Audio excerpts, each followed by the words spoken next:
Good evening, everyone. We are here again in Englewood every once in a while, and we are one day before Shabbat that we're going to read about the acceptance of the Torah, Parashat Yitro, the Ten Commandments, as was given twice in Parashat Beit Hanan, Parashat Yitro, the first commandment and the second commandments. Today, if you take 7.5 billion people in the world, obviously almost all of them non-Jews, you ask them, do you believe that God gave the Ten Commandments to the Jewish people and He gave them the Torah, what you call the Old Testament? You ask the Christians, almost all of them would answer yes. If you could speak just a little louder because I'm hard of hearing. Okay, so if you say you ask billions of non-Jews, you ask them, maybe you come closer, switch with him, come closer to me. Yeah. Might be a good idea. Yeah.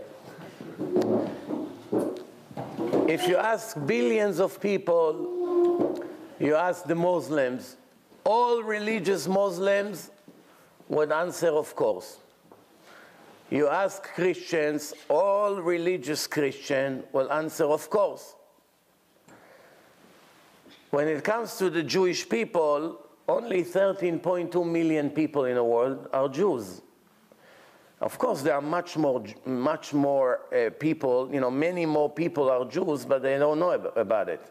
They are descendants of Jews who actually got intermarried, and it could be his grandmother is Jewish. He doesn't even know he's Jewish. We're not talking about these kind of people.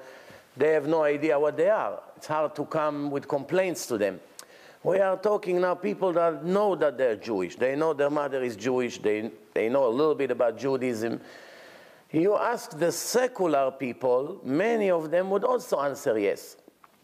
But what's the difference when a secular person answers yes and when a religious person that learned Torah answers yes? What's the difference between the two yes? If somebody asks me, do you believe that the Jews received the Torah in Mount Sinai? My answer would be not only yes, there is nothing that I'm more sure about than this. Nothing. It's so easy to know in 10 minutes, not to believe, to know 1,000,000% that the Jews received the Torah in a public event, and not only that, that the Jewish people are the only people who had a meeting with God in a public event.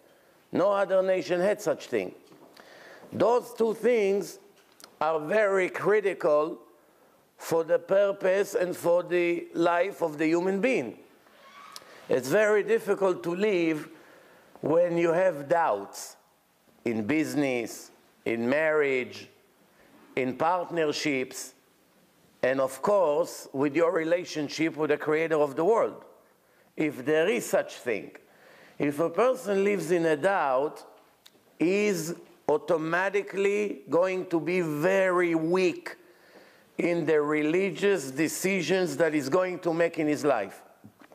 Usually, a person becomes more religious when he goes into the hospital. As soon as he goes into the hospital and his life is in a risk, many, not all, many of the people now will remember there is a God and will begin to pray to Him. Maybe He can save them. The doctor gave up. Nobody else can help. They begin to talk to Him. Forgive me for what I've done. Help me. If there's anyone can get me out of here, it's you. If you get me out of here, I promise you I'm going to change. I'll give you an example. I had a guy 15 years ago. He used to come to my lectures in Brooklyn. A young Israeli guy. Back then he was 23, 24. So one time after he started to become more religious, I invited him to my house for Yom Kippur. He came to my house for Yom Kippur. And after the night prayer, we sat in my house in the deck, and he started to tell me how he came to my lecture in first place. He wasn't religious, What makes a 23 years old non-religious Israeli person that lives in New York show up in a lecture about religion? It could be a tragedy. It could be a sickness. It could be pressure from the parents. It could be they met a religious girl and she's forcing them. One of those. Otherwise, why would he come? So I said to him, how did you really come? And he said to me, let me tell you my story. I was a drug dealer, selling drugs. But I wasn't really selling. I was just taking suitcases full of drugs from one place to another and getting paid a lot of money. They paid me a lot of money for doing it, and I made a lot of money as a young man. I bought a fancy car. One time, they told me I have to bring a suitcase from California to New York, full of 50,000 pills. Basically, life in prison. Your life is finished if you get caught. 50,000 pills. And they told him, you cannot go on planes or anything like that, obviously. So you have to come with buses. It will take you a few days, travel. You're getting $20,000 for it. What do you complain? He says, I arrived next to New York. I don't remember where it was, maybe Pennsylvania, something near New York already. All of a sudden, the police blocked the way. You see all lights. The police got on a bus with flashlights. It was already evening. And the police started to go, and they're looking for someone. They have a picture. They're looking for someone on a bus. They come from person to person, and he said, I'm sitting all the way in the back of the bus, the last one in a corner, and I have the suitcase on the floor. I'm in contact with that at all the time. And of course, right away I started to sweat and my heart was going crazy. And he comes to me and he looks at me like that. Maybe he realizes he's nervous. So he told him, what do you got over there in a suitcase? So he answered him, I have my personal stuff. He said, open it. No, he did not ask anyone on the bus to open anything. Just walk around and look at people. He said, open it. So he said, I picked it up, and I do it as slow as I can, and I know my life is over, basically. 23 years old, I'm already thinking, wow, basically, that's it, I'm done. So he said, I'm opening now the zipper, maybe a second before I have to just open it up, and you see bags, one bag next to the other, and my life is over. Another policeman got on a bus. John, we got him. Harry. He said, you good? He turned around and they started to run. And the next bus, the criminal that they were looking for was there. But he told me when I bent down to pick it up, I wasn't a religious man. I know at this moment only one can save me. If anybody can save me, it's only God. So I say, dear God, if you save me from this situation, I promise you I'll be religious. That's all I said. Nothing else I could say. And that moment, that's what happened. And after that, I have to keep my promise. I started to ask around. They told me every Wednesday you speak here. And I came. And that's how I became religious. Not everyone can make deals with God and he fulfilled their request. He got lucky. Hashem wanted him around, I guess, free. He gave him the chance. But the end of the story is not so happy. After he became religious, he was already keeping Shabbat and everything. He met a girl. And the girl wasn't religious. So he started to bring the girls also for Wednesdays.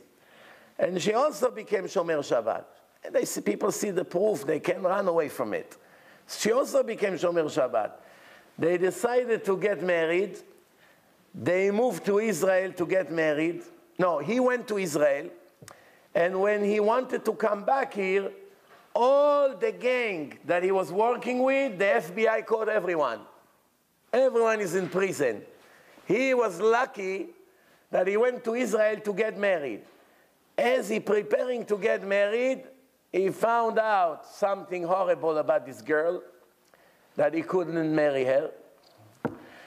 The marriage got canceled. He was in Israel. He was about to come back here. They told him, everyone got caught. Don't dare to come. But he doesn't have a job in Israel. He's eating his money. After a month or two, he just couldn't stay doing nothing. He hired a lawyer here in New York to check on a computer if he's requested. And he told him, you're clean. I don't see any request for your arrest. So he said, let me go back to New York, make some more money. As soon as he arrived in JFK, they buzzed, Secret Service came, put handcuffs on him, took him to jail, 6 years. They put him in jail 6 years. I was sending him books without the hardcover, you know. You're not allowed to send hardcover to jail. Those people can kill with that. 6 years he was in prison. They threw him back to Israel with the brown pajama. 2 FBI people put him on a plane. They set one on his right, one on his left, the entire flight with handcuffs. They arrived to Israel. They have to escort him all the way out of the plane that he will be in the territory of Israel. That's the foolish law of this country. That's how they burn the money. And what happened in the end? They left him with his brown pajama on the airport in front of thousands of people looking. They got back on a flight and they went back to America, and that was the end of this guy. And I don't know where he is today, what's the story with him. But the reason I gave you an example from this story is when a person feels the sword on his neck, he has the mind, maybe I'll become religious. Why? I've tried everything, nothing helped. But that's not a kosher way to become religious. When a gun is in your head, or when, God forbid, when you found out you have 1 month to live.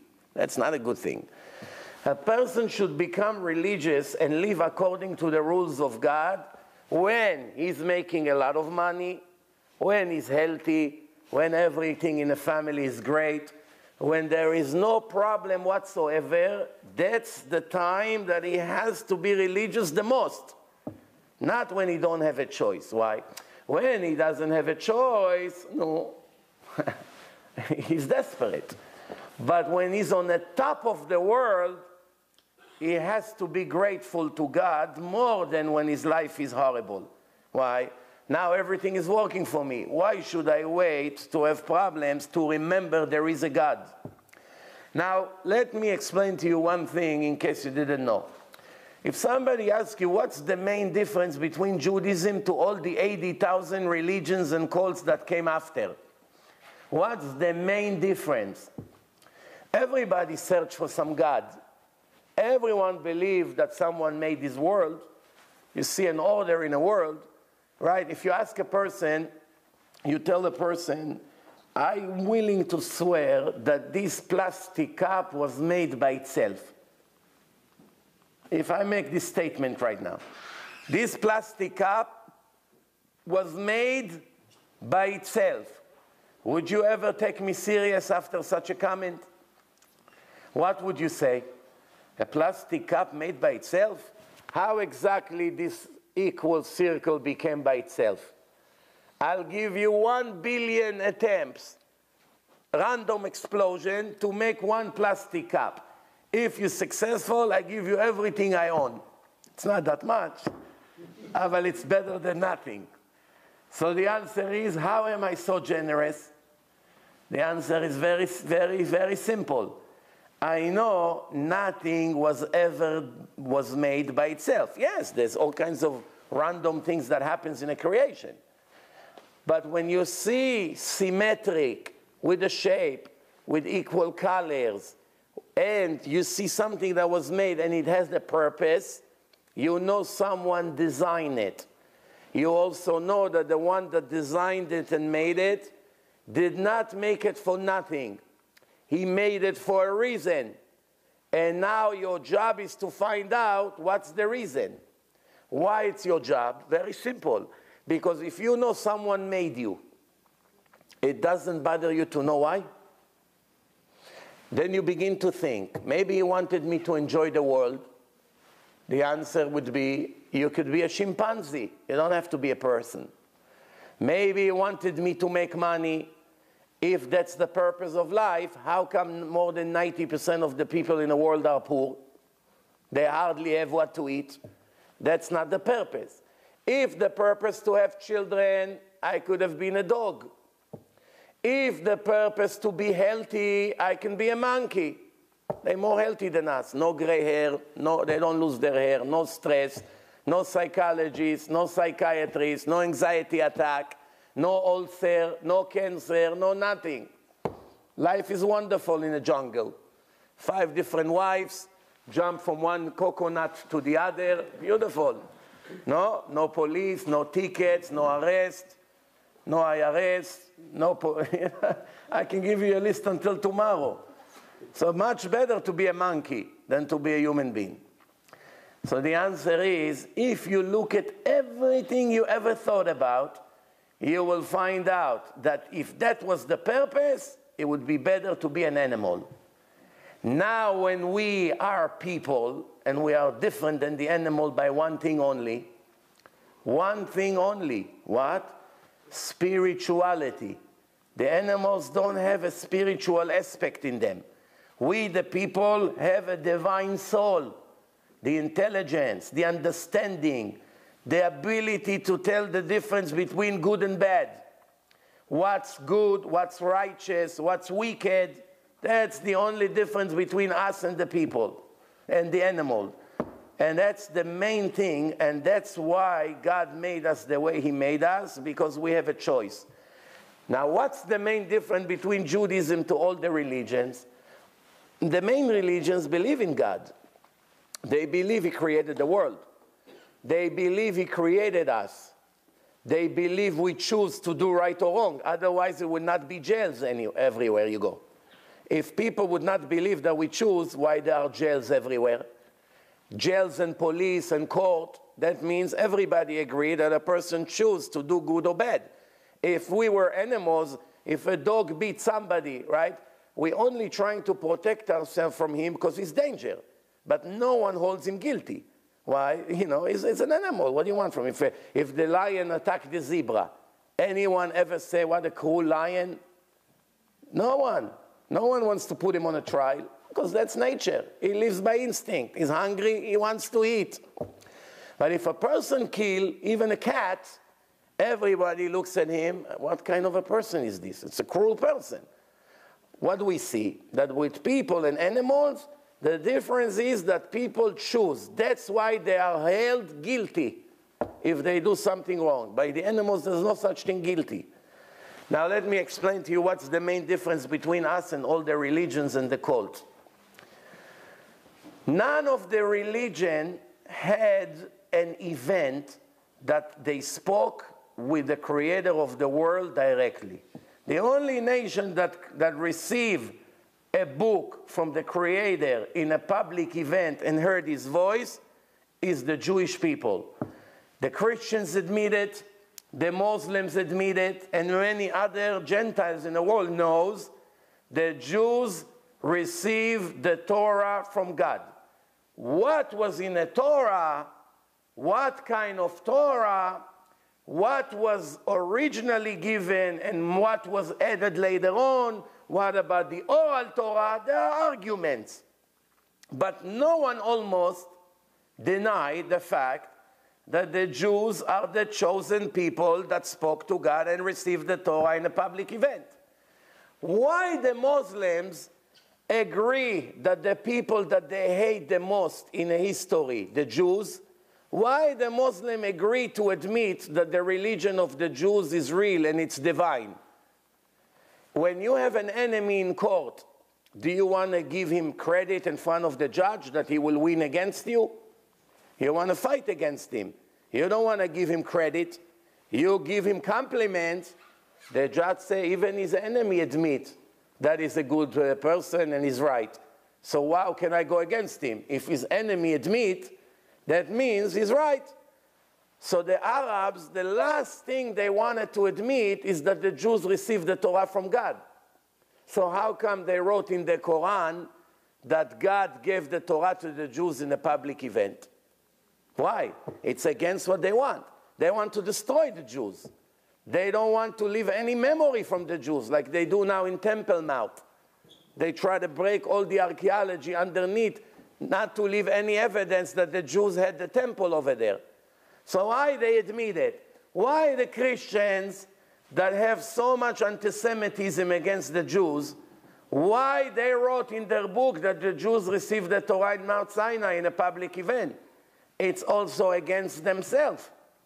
It would be much better for those nations to come and say, whatever the Jews told you until now, it's all nonsense. Don't believe them, they made it up. Their religion began today. Today, that's the beginning of the religion. When Muhammad received the Quran, today, it's the first time that God spoke to people. Everything that you heard until now was all nonsense. Today, religion begins. And they write whatever they want. They don't have to write anything from the Torah. They make up different names. Why they had to call Ibrahim, Yusuf, all these names from the Torah? Why they have to continue the stories of the Torah? Why? It would be much better to wipe out anything Jewish and start from fresh. No one would ever know by the Arabs who was Abraham, who, how the Jews claim that they got the Torah. Slowly, slowly, we'll kill all of them, and no one would ever know about it. It will be a lot easier for them. So why they did it? The answer is, if I come today as a faker to make a new religion, to invent a religion, I want to come to a group of people, and I come with a book. And I say, ladies and gentlemen, God gave me this book. I am the prophet. All of you have to listen to me. So I'm bringing you the book. What's my incentive? I want to be a leader. I want people to give me money. I want honor. I want to control. I think I'm the smartest. I want everyone to admire me in history. As a faker, I made it up. Now, when I write this book, imagine I write right now, there is no such thing September 11. The twins never fell down. There is no such thing the twins. There is no such thing an attack on downtown Manhattan. People made it up. Don't believe them. I'm telling you, this is the new reality. There was never 2 buildings down there. No planes ever hit them. Everything people told you until now, it's a lie. Don't believe them. Listen to me. This is a new beginning. Anyone would take me serious? Anyone would listen to my book if I write such a thing? What do you think? Yes, they would. They would? Why? We see it in today's world. We see it in today's world. What do you see today? We see. Do you see anyone who tried to deny September 11? We see what? Did you see anybody in the world try to claim that September 11 never took place? There Yeah, are already the people Muslim saying world, that, a lot of them are saying that. Yes, and they also say the Jews were behind it. And it doesn't only stop there. It continues. Jews are behind it. That's already excuses. I'm not talking about who to blame. So what we're I'm just saying to take such a public event that the whole world witness it and try to claim it never took place. To come to millions of people, billions of people. They say the Holocaust didn't take place. Oh, right. Well, the point is like this. There are Why not use the Holocaust as an example? Oh, so, the Holocaust, the Holocaust is a very good example right now. They begin to say the Holocaust never took place. But the point is, the vast majority of the world believe that the Holocaust took place or not. I make a deal with you. Everyone that... 2025, you'll get a different answer. Okay. Everyone that claimed the Holocaust never took place, I'll make a deal with you. We'll put a big amount of money, connect him to a lie detector, and you see that when they ask him if the Holocaust ever took place, the answer would be, of course. What people say and what they believe, it's something else. Now, if you say one thing, you can say whatever you want. The question is, what do you really believe? Many people say, I don't believe in God, but as soon as they get hit by a car, they are the biggest believers. What changed? 5 minutes ago, you were an atheist, now you became religious? The answer is, 5 minutes ago, I didn't need God. It wasn't a part of my plan in life. Now I need him, so it's no problem to admit that he exists. 5 minutes ago, I was healthy and rich and walking in the street. What do I need him for? If I admit he exists, You will ask me why you're not Shomer Shabbos. You would ask me why you steal. You would ask me why you're doing all kinds of other sins. I don't want it. Best way to deny. Now I don't have this mind to deny it because I need him now. So now all of a sudden, call the rabbi to come to my room in a hospital, ask the rabbi to pray for me, ask him to give me a blessing. Now let me explain to you one thing that most people in the world do not pay attention to.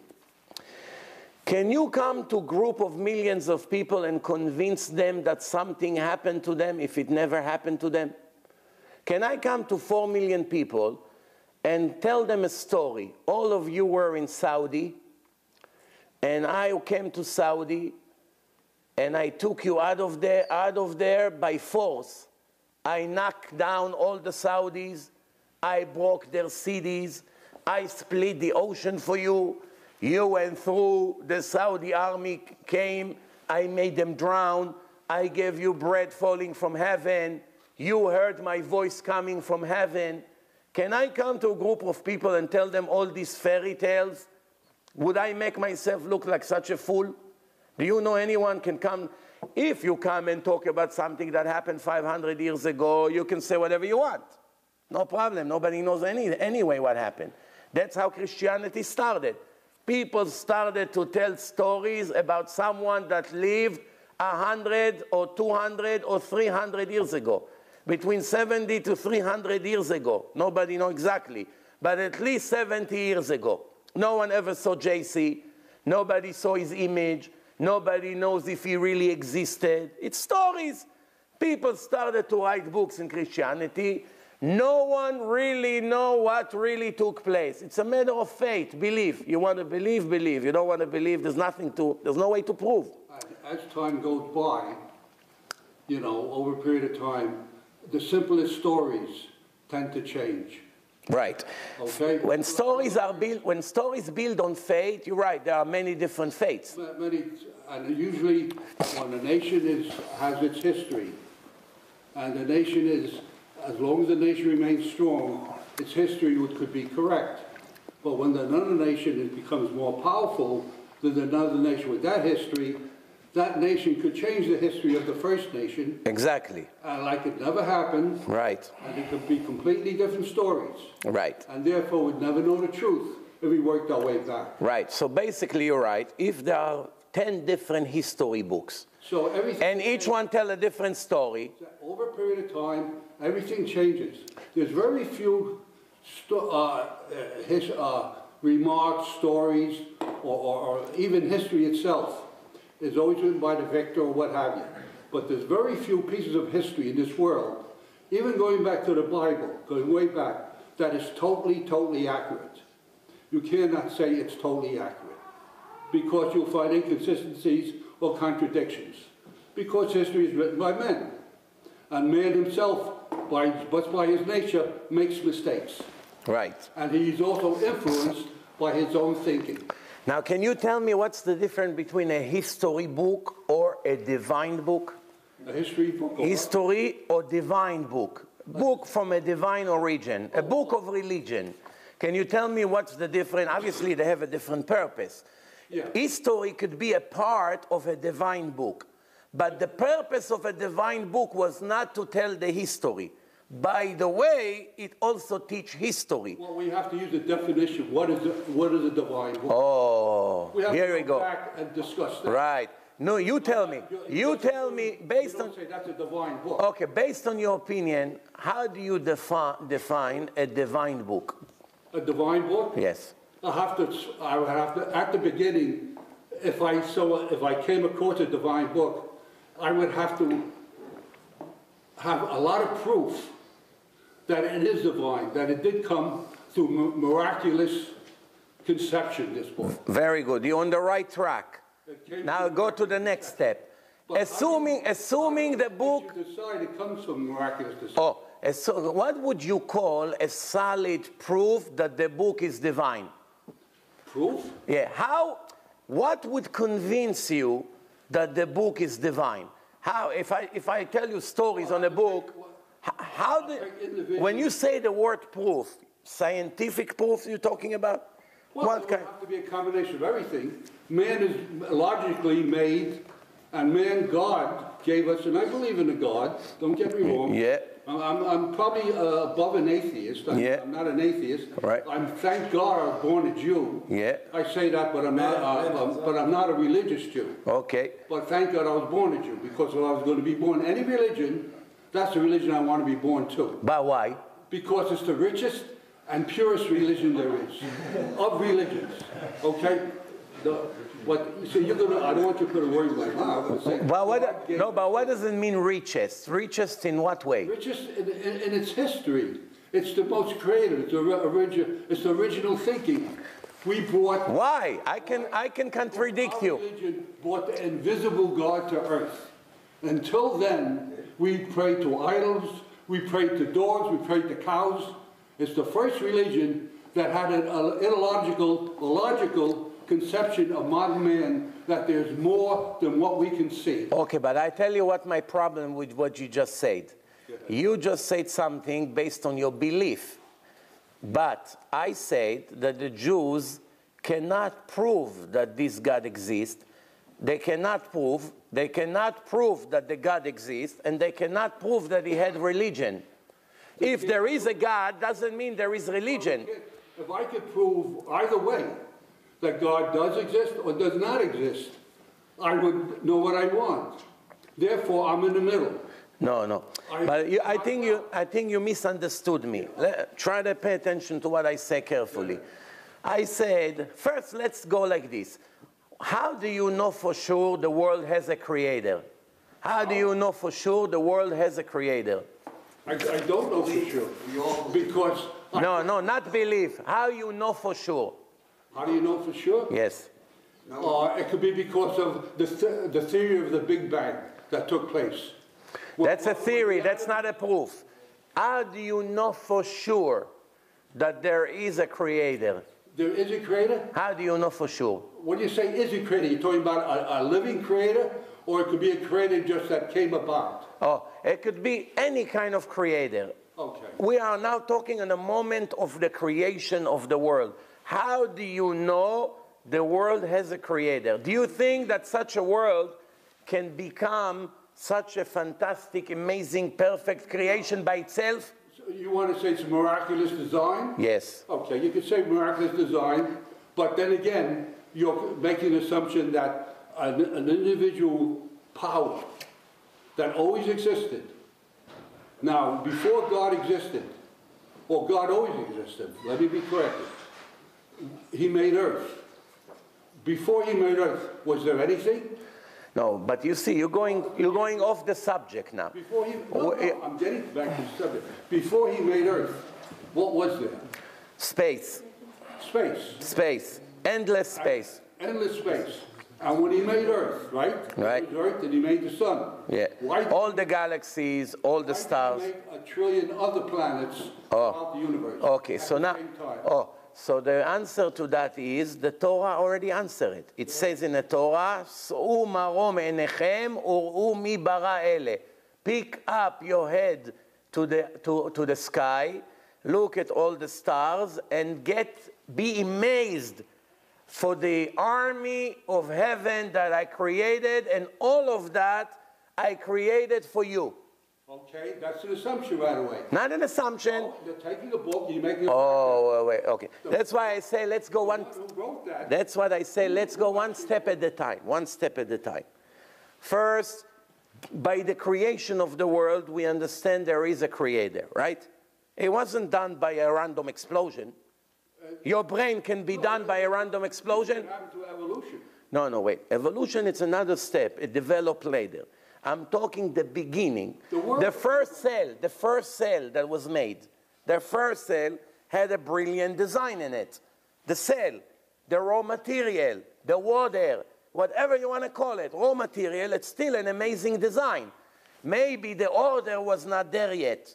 And you can want to say that evolution put things in place. When the world was made. When the world was made by someone, do you think that this someone is... Something. Well, what do you call something? What does it mean, something? Something that happened, created an imbalance. What do you mean, a raw material create raw material? No, what happens is... This book can create a person?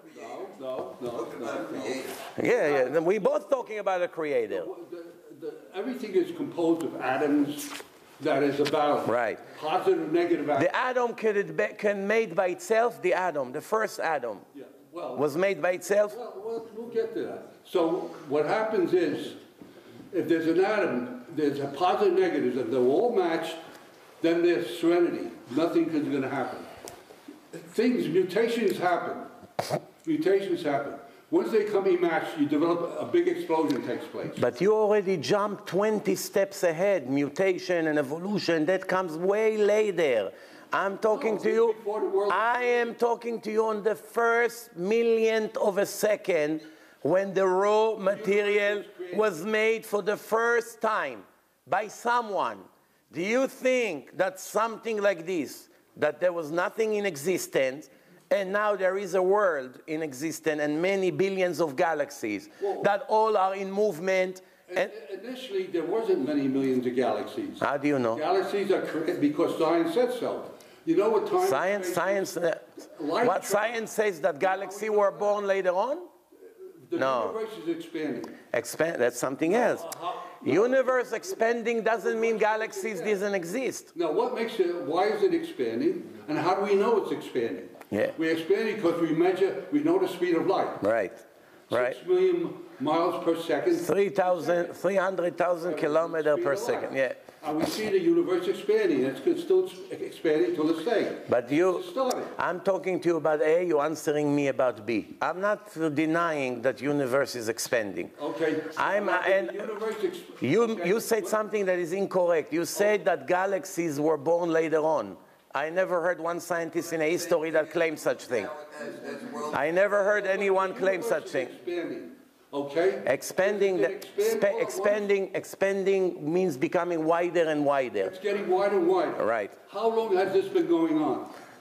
You can call it as many as you want, as many years as you want. Billions of years. It could be billions of years. According to the scientists, it's 14 billion years. But again, it's not relevant to what I told you.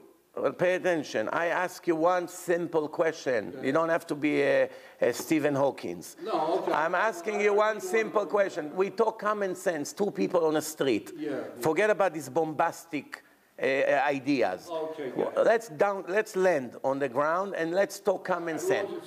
Yes, you see this little thing, right? Yeah. If I saw it on the moon, if I landed on the moon for the first time and I saw this on the moon on the floor, this, I don't know. No, you wouldn't see it on the moon. If I saw it. Let me explain. If I saw it on the moon. That means someone had to make it there. Oh, that means someone. Had to be made. It had to be made. Right. What made you? What? Had to be made. Okay.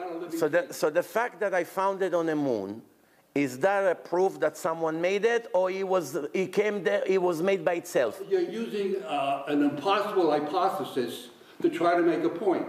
If you found this on Earth, someone made it because there's life on Earth. Right. No. Okay? I'm talking on the moon. You need life to make something. But there's a reason why I told you on the moon. There is a reason. I know on Earth that someone made it. I'm even willing to swear on it. I'm talking to you, if I land on the moon for the first time and I saw it over there, will I swear on my life that someone made it there? Would I agree to swear? Would you agree? Or someone left it? But would I swear that it was not made by itself? Would you swear that it was not made by itself? This. I would swear it was not made on the moon. It was not made by itself. You think you can? Of course not. Okay. It had to be made by something. Okay. So you just agree with me on the first step. I agree with you. Okay. So the first step is, if there is a creation, we already know there is a creator. We don't know who he is, but someone. You know who the creator is of that. A machine made that. No. You know that. You know. Go ahead. Try to walk with me step by step. You don't have to. Okay. I don't want you to throw me off that there's a creator. Yeah, but I can be wise. I can tell you, oh, the machine made it, and who made the machine, and who designed the machine. Well, so you tell me a person. You tell me a person. Then I'll ask you, who made a person? Yeah, you keep going. Who made your brain? Well, everything's made through evolution, could be. No. We were the fishes. It cannot be. It cannot be. It cannot be a brain from evolution. Forget about this nonsense. Forget about this nonsense because you don't believe it. You and I know that you don't believe it. You don't believe that 10 trillion connection came together by itself through evolution. You don't really believe it, please. Of course I do. The world You believe it? trillion. You really believe that 10 trillion connection connected together they all knew how to come into place and connect exactly into the brain by evolution? You really believe it? How do viruses develop? Wait. You answer what I say. You really believe that a brain of a human being, size of an apple, that has 10 trillion connection, was made over billions of years, that all the wires and the water and everything knew how to connect in the right place, that if you cut one of them, the person cannot function? Two evolution is totally possible. Two evolution. Man was much more simple. All right, let's move on. There's no point of arguing. Okay, go ahead. We'll never agree because we're going from two different places. Go, okay. I have a question. Why can't you work together and have a discussion about why science, people that are not religious, let's say they're religious, some are religious, some are not, people from the Technion, could be from Weizmann, whether they're religious or not, why so much in the clerical or the theological professions, they're quick to discount modern science in a negative way? Why can't we work together such that we can both explain and see why it's compatible? Some of the stuff he's saying, it might have been not the right scientific words, and he didn't answer you in the right, but some of the science is, for instance, he talked evolution. Evolution has to do with time. Yeah, wait, but allow me to stop you right here for only one reason. I'm stopping you. Your question is an incorrect question, and I tell you why. Because you're speaking about science in a general way, but you have to divide science to two categories. There is speculative science, and there is objective science. The religion never opposed speculative, objective science ever in a history, not even once. There's no such thing as subjective science. No. I didn't say subjective. I say speculative science, speculations, based on speculations. Scientists make a lot of assumptions, some of them logical, some of them less, and they present it as a fact. They're very good at that, as presenting assumption as a fact. Wait a second. They have to prove that fact. That has to be proven out first. Okay, so let me ask you. The theory of evolution was ever proven? The theory of evolution was ever proven? Ever? What? You said scientists had to prove it. So I'm using what you just say against what you say. Okay, let me give you a The theory of evolution of Darwin, was it ever proven scientifically? Yes. Absolutely not. Not only was not proven, it was proven as wrong, and all the followers of Darwin completely changed it. The theory of Darwin and the evolution, what they claim today, it's complete two different theories.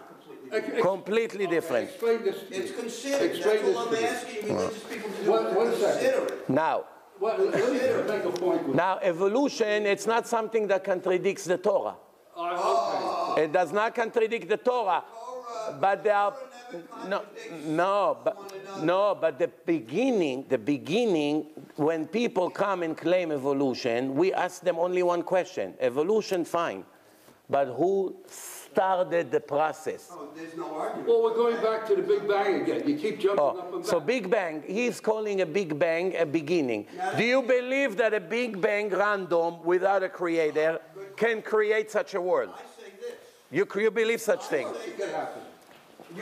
And only to consider the random explosion. You talk about the Big Bang. Why isn't that within scientific reason? He talked about a positive negative charge, right? What's an explosion? Positive and negative. So it's still natural. Yeah, but did you ever find an explosion? Did you ever find I tell you, I'll make a deal with you. You make 5 billion explosions on your free time, and make me one nice picture on the wall that people would pay money to buy. Women have been called Teva. No. The cell. Random explosion that will create an... I'll tell you what. I'll give you 10 billion attempts to make explosion to create one simple thing on earth. One thing. Anything you want. A cup, a picture, a key, a napkin. And plus, where is all the debris, all these attempts? Where are they? Where they disappeared? We never found them anywhere. You ever hear of a cyclotron? Did you ever hear of a cyclotron? No. A cyclotron is a machine that's designed to split atoms. So? We can split atoms. Right. By splitting the atoms, we make other things. Whatever we do with what already nature has, I'm not arguing with you. Right. I'm talking to you. Who created nature? That's the argument. Who created and designed nature in such a perfect way? You claim it was made by itself, and I claim nothing in a history ever was made with a design and a plan and such a sophisticated way by itself. Show me one more thing in a history that was made by itself. And then we'll argue. One thing that was ever made by itself. Even this you agree that it cannot be made by itself. Well, you're going back. Of course, made by a machine. Who made the machine? We can go around in circles. Yeah. Okay? But let me give you one simple example that did not require science to a degree. You could be very almost illiterate and understand this. Let's say a person goes to a tree, right? He cuts the tree in half. How old do we know that tree is? How old is it? Based on how many rings it has. About how many rings? Yes. If the rings are wider apart, that means it was a good year. Because it grew, had much more. Right. When we're closer It got together, fatter. it seemed there wasn't much rain. Yes. Now, you go to the North Pole, or the ice cap. How old do you think that ice cap is? They didn't know, the scientists, but they said, let's use, like the oil drills, they dig 10,000 feet deep into the sea and all that. They took samplings of the ice going all the way down. They went down like 3-4 miles. And they brought up the total samplings. They noticed there was layers in the ice. And they could tell that between the layers, there was a certain amount of sediment, and then there was another layer. That shows it was the seasons. When it snowed, when the snow was over, that year was over, and a new snow took place. And they counted all these layers. How many years did it take to take these layers? Do you know that how many years it was to make the ice cap? 700,000 years, they counted. 700,000 years that ice cap it took to make. So the point I'm trying to make is getting back to the Bible, which is only 5,700 years old. Whatever. But yet the ice cap is 700,000 years. Assumption. That's not an accurate science, what you just said about the ice. This is all assumptions. The ice, it's not an accurate science. You see, you're already looking at a theory and an assumption, and you're calling it an accurate science. That's not an accurate science. Ice, just like the rings on a tree, which you said. No. You say. I have actually approved that the world is only a few thousand years old based on your science. Right. Okay, What? I'll tell you, the scientists, they say that every year 400 million tons of salt comes. I want to apologize. I didn't mean to get off on a random. It's okay. I didn't even hear what you said. It's okay. It's okay. You know, I'm over 80, and this is built into me. I lived through the Holocaust. I lived through a lot of things. I'm very educated, and I know what I'm talking about. And where you're coming from, I understand and I appreciate it. Where I'm coming from, it's hard for me to just accept what you're saying. Don't get me wrong. I believe there's a greater power. Even Einstein said that at the end. After he wrote his letter that there was no God, at the end he says, there is something that's keeping this all in balance. I can show you that Einstein wrote that there is a God. Yeah. No, he didn't say there wasn't a... He says there is a divine plan. No, he didn't. There's no... Yes, he said. I read his letter. I'll show it to you. I read his letter. There is something... Einstein said the more I discover and the more I discover scientific discoveries, I am amazed by the unknown, that we have no ability to reach the level of the designer, and this is the center of religion. That's his words, religion. Well, Religion is God, you know, in case you didn't know. well, religion, of course, is God. Yes. And Einstein used these words, that he is amazed from the creation. Religion is hope and faith. And without That's hope, not true. you cannot live. No, religion is not. Religion is hope. No, religion in Judaism, the word Torah means instructions from the Creator how to live. Talk about laws, but it comes down, what are the laws going to give you? You follow it, it'll give you hope, and it'll give you afterlife. So it is hope when it comes down. It's not laws, it's what that law represents. But to the best of my knowledge, all the criminals that don't follow the laws, they have a lot of hope. They still have a lot of hope. I don't think the murderers get their hope from keeping the laws, you know. Yeah, you don't go to jail if you obey the laws. You go to heaven. There's nothing to do with keeping the laws to hope. It's complete two irrelevant things. Nothing to do one with the other. I don't know why you made the connection between them. There's really no connection. You can have hope by keeping the laws. You can have hope without keeping the laws. It's nothing to do one with the other. But one more thing you have to know. Is it possible that a book that was written 3,300 years knew the exact number of the stars in the universe when there was no telescope? They're still discovering stars. I know. But you know that until Galileo Galilei, everyone was sure there's maximum 8,000 stars in the world. Because of our limited knowledge. Everybody thought the world was flat. Right. But it's a fact that until 400 years ago, no one even could dream that the world has billions of stars. That's a fact. Everyone knows it. That's based on what knowledge we have. Wait. When Galileo Galilei raised this telescope in 1608, the world was shocked to discover there's much more than 8,000 stars. No one dreamed that there is more than a few thousand stars. And the reason why, because you can see it. You just can't see them. Galileo, he also said that the earth revolves around the sun. Right. Orbits around the sun. Right. They put him in jail for that. Right. Because everybody knew the earth was flat. Right. He was the first one to say that the earth turned goes We're not talking about other. We're not talking. Rabbis didn't know. Wait. What? Yeah, I want to see where that the planets reside. I'll show you. That's actually an exact number. There's an exact number. No. You're talking about two different things. You're talking about the stars, and you're talking about the earth. We're talking now. I know. No. I said now. 3,300 years ago, there was no satellite, no NASA, no telescope, no mega computers to count such numbers. Is it possible that in a book that was written 3,300 years ago, it speaks about many, many billions of stars? Is it possible?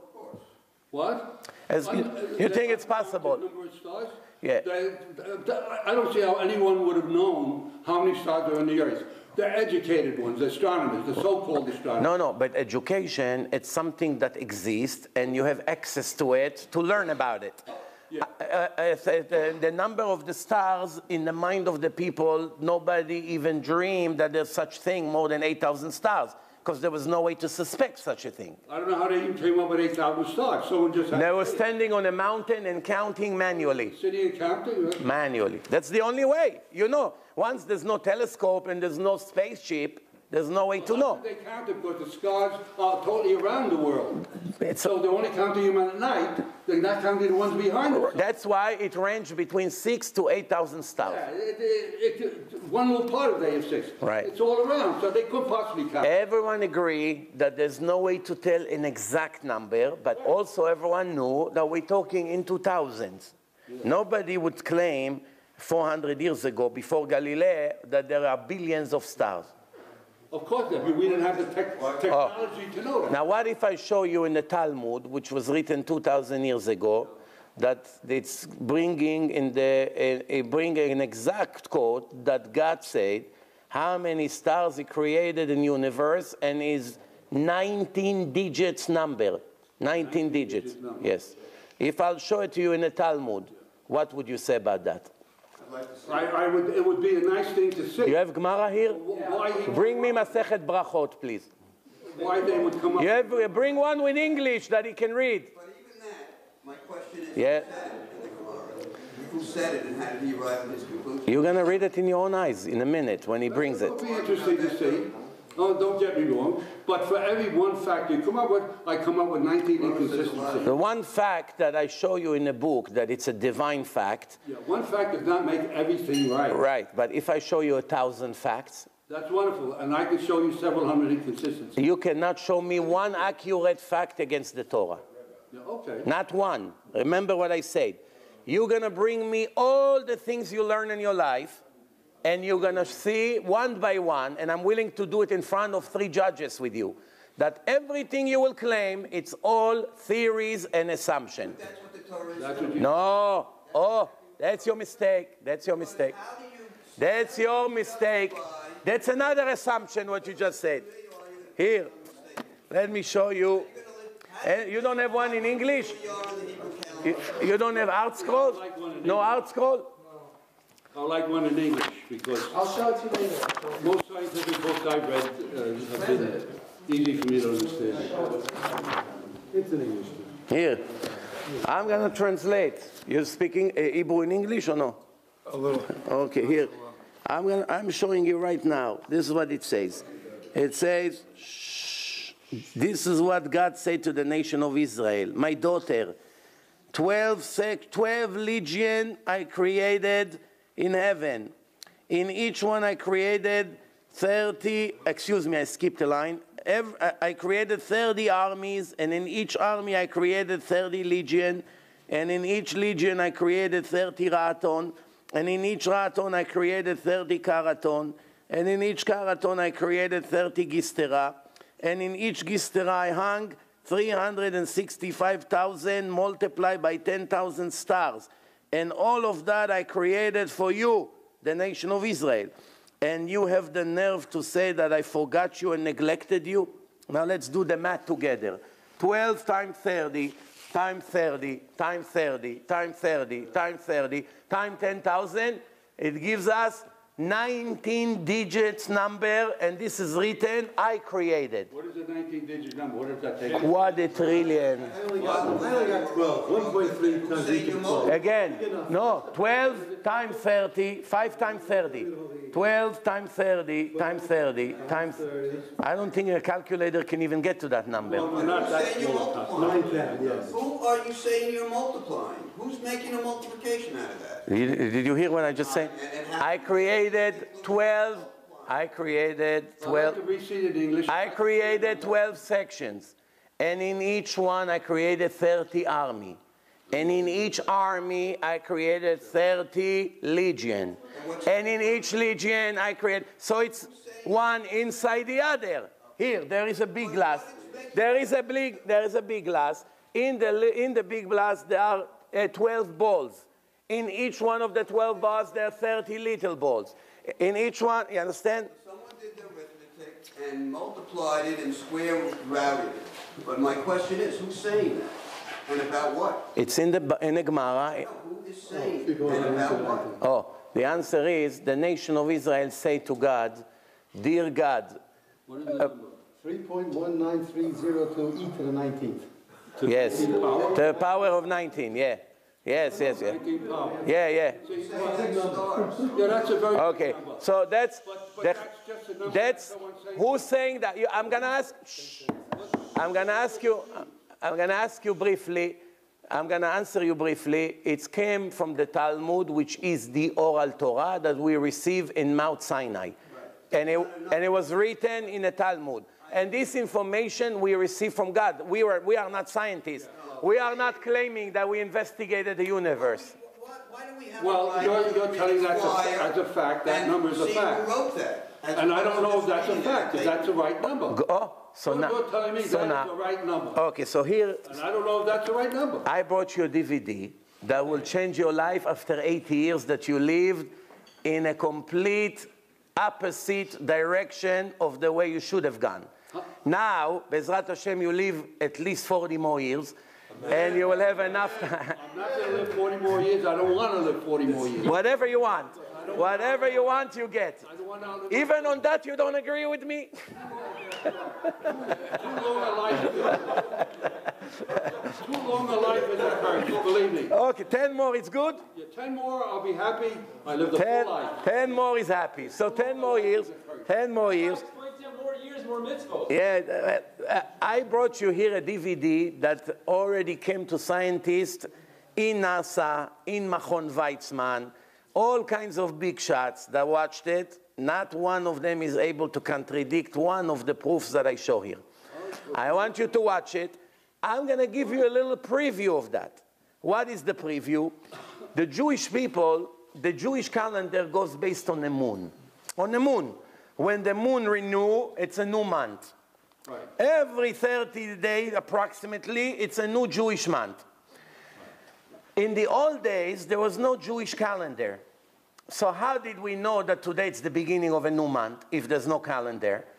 Witnesses had to stand on mountains and see that the moon disappeared for a fracture of a second and begin to grow again. That's when they knew it's the reborn of the moon. Okay, and it happens approximately every 30 days. Okay, now here is one time in a Talmud, which was written 2,000 years ago, the Talmud, in Babylon. So one time, witnesses came, and Rabbi Gamliel was sitting. Written in Jerusalem. There is a Jerusalem Talmud, and there's Babylonian Talmud. Combined together. No, not combined. Two different Talmuds. One. What they meant, one made into one Torah? No. There's one Torah scroll, the written Torah, all over the world, the same Torah. Yeah, but that Torah, there was one in Babylon and one in Judea, and the Jews brought them together, and because one Torah, the laws they agreed with in the both Torahs, but the sayings and thoughts, the other part of the Torah there was an imbalance between both Torahs. So the great Jewish minds all got together and created a balance, and they created one Torah out of it.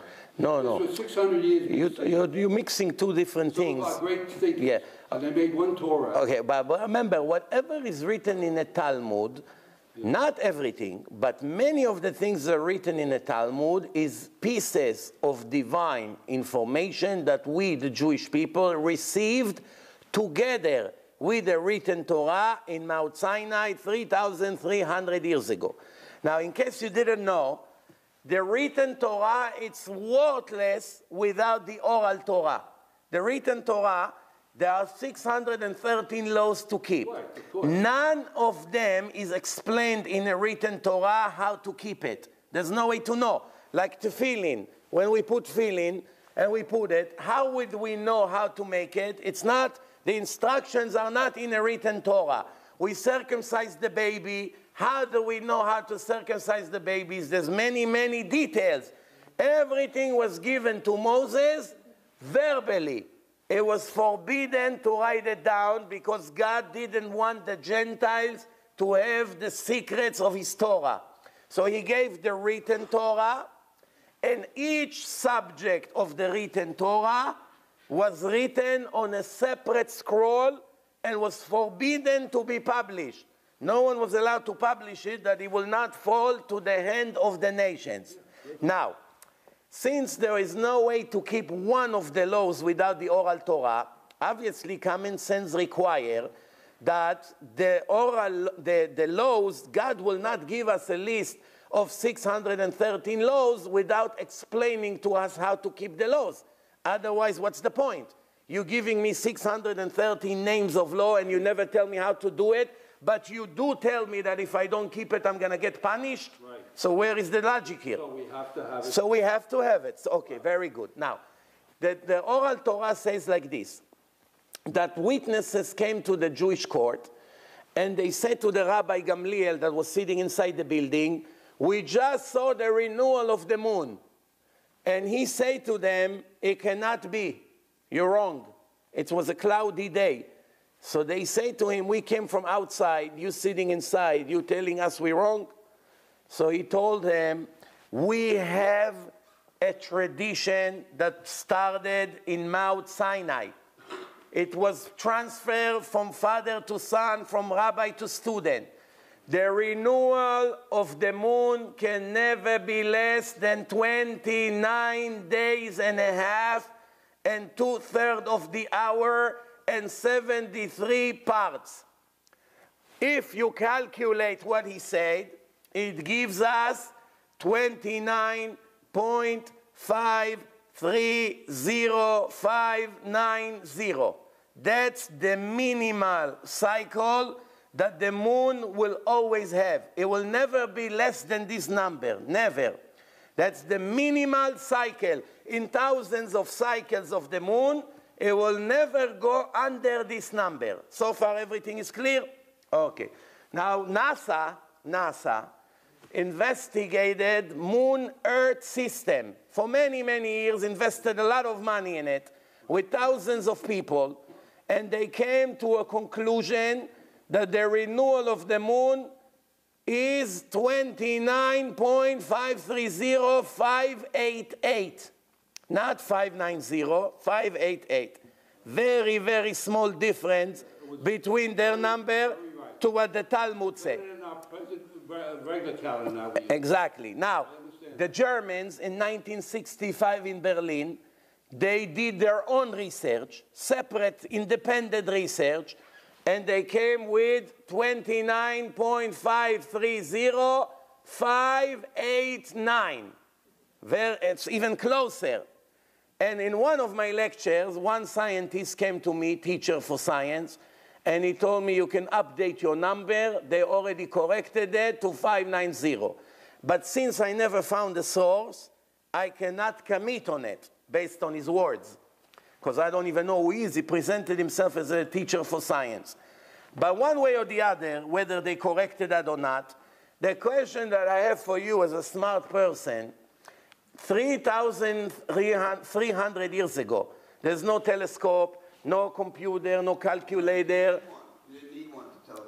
Okay, so now, who was able to write such a promise in the Talmud that the renewal of the moon will never be less than this number, because the entire Judaism is dependent on this number. Because if they're going to make a mistake in this number, all the Jews will eat on Yom Kippur. Why? Because we're going to make the beginning of the month one day earlier, which means the 10th day, we will fast on the 9th day, and everybody will eat on the 10th day, which is Yom Kippur. Did you ever hear of the Aztec civilization? Right. No. The American Indian The Aztec civilization also invented it. The Aztec civilization. You're talking the Maya? The Maya? Yeah. No, the Maya had a different calendar. That's nothing to compare what I'm talking about. They have a calendar too. Yeah. That was as accurate as ours. They had. No. Right, You right completely misunderstood me. I'm not talking about to make a calendar. If I came to you, The years were exact. I'm talking about black, you're answering me about yellow. I was telling you there is a statement in the Talmud that can never be given by a human being. Only the creator of the world and the moon and all the system and the galaxy. The Aztecs. The correctness. The Aztecs never knew. The Aztecs never wrote such a statement of what I told you. They can create their own calendar, and that's a simple math. To make a calendar is much easier, because then you have to be a good mathematician. That's all. And the Greeks were good mathematicians, and many other goyim, they were good mathematicians. And that's we're not coming to claim if we're smart or not.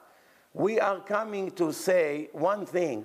The information that I gave you, it cannot be given by a human being. That's knowledge, has nothing to do with math. That's knowledge of a creator of a system. He is the only one that can give us this. You understand? In other words, I buy a Mercedes now. I can calculate how fast it drives on my own. But there are certain things about the car I will never know unless the maker will tell me the secrets. There are secrets that could be in a car. In a million years, I will not know. If I know all the secrets of the car, all the combination, all the things that they hid inside, that means I am the manufacturer. Right. So if I have information about the moon and the earth and the galaxy to 6 digits after the decimal point, which is unhuman. It cannot be that a person was able to know all the cycles of all the moon for the future to come for thousands of years to such a precise number without spaceship, without NASA, without computers, without all the measurements, and without billions of dollars. The question is, how the rabbis that with you walked with a cane 2,000 years ago, how did they know it? Yeah. Before NASA. They were astronomers then. Yeah, well, let me put... That's not what they claim. The opposite. If the rabbis found it on their own, they would like to get credit for it. In the Talmud, I think they have pi, right? Pi 3.14, right? Going all the way out. Well, the scientists corrected that because in the Talmud, the pi they use there is wrong, and the scientists have the right number. The pi in the Talmud is only 3.14. They didn't go to more digits. No, they went out more. You find out. No, it's not. It's based on a verse in the prophet Isaiah, and it's give 3.14. That's it. Well, the original pi. What they do in the Talmud is they use an approximation. In the Talmud, they made it. Yeah, but that's but that's not divine information. But that's not divine. But that's not divine. To do math, to make a mistake in math. If you and a rabbi here in Englewood have an argument about math, and you won the argument, what does it have to do with the Torah? Just because the rabbi says something in math that is different than the truth, that makes the Torah not real? What? I don't get it. It's not. You see, you're going off the. You see, you very clever. When you see you don't have an answer, you're switching the subject to something similar. No, I'm not doing that. Just as clever no. Oh, yes, you are. That's called in English manipulation. Manipulation. I ask you. You make a statement and you use it as fact. No. I asked you, do you think that a person was able to know such thing about the moon 3,300 years ago? Yeah. Well, if we knew as much as what we know, I don't know. Is it possible that a person knows such thing? What person knows all the movements of the moon 3,300 years ago? What the old civilizations know. I think a lot of the knowledge was lost. Because we, till this day, our computers cannot build the pyramids as accurate as the pyramids were made. Yeah. Till this day, with all our computers. But again, we cannot build who taught them that? But again, you see, you're doing the same trick. You see how you went to the pyramid? I'm asking you that the moon, you're talking to... Las Vegas, they built the pyramid. Tell him. He said nobody can make the pyramid. Tell him. Amen. All right, any questions so far? No, let's... In Las Vegas, there's a pyramid. Let's do here. Any? No, this is what he wants. He wants to get out everything. Now I'll give you one last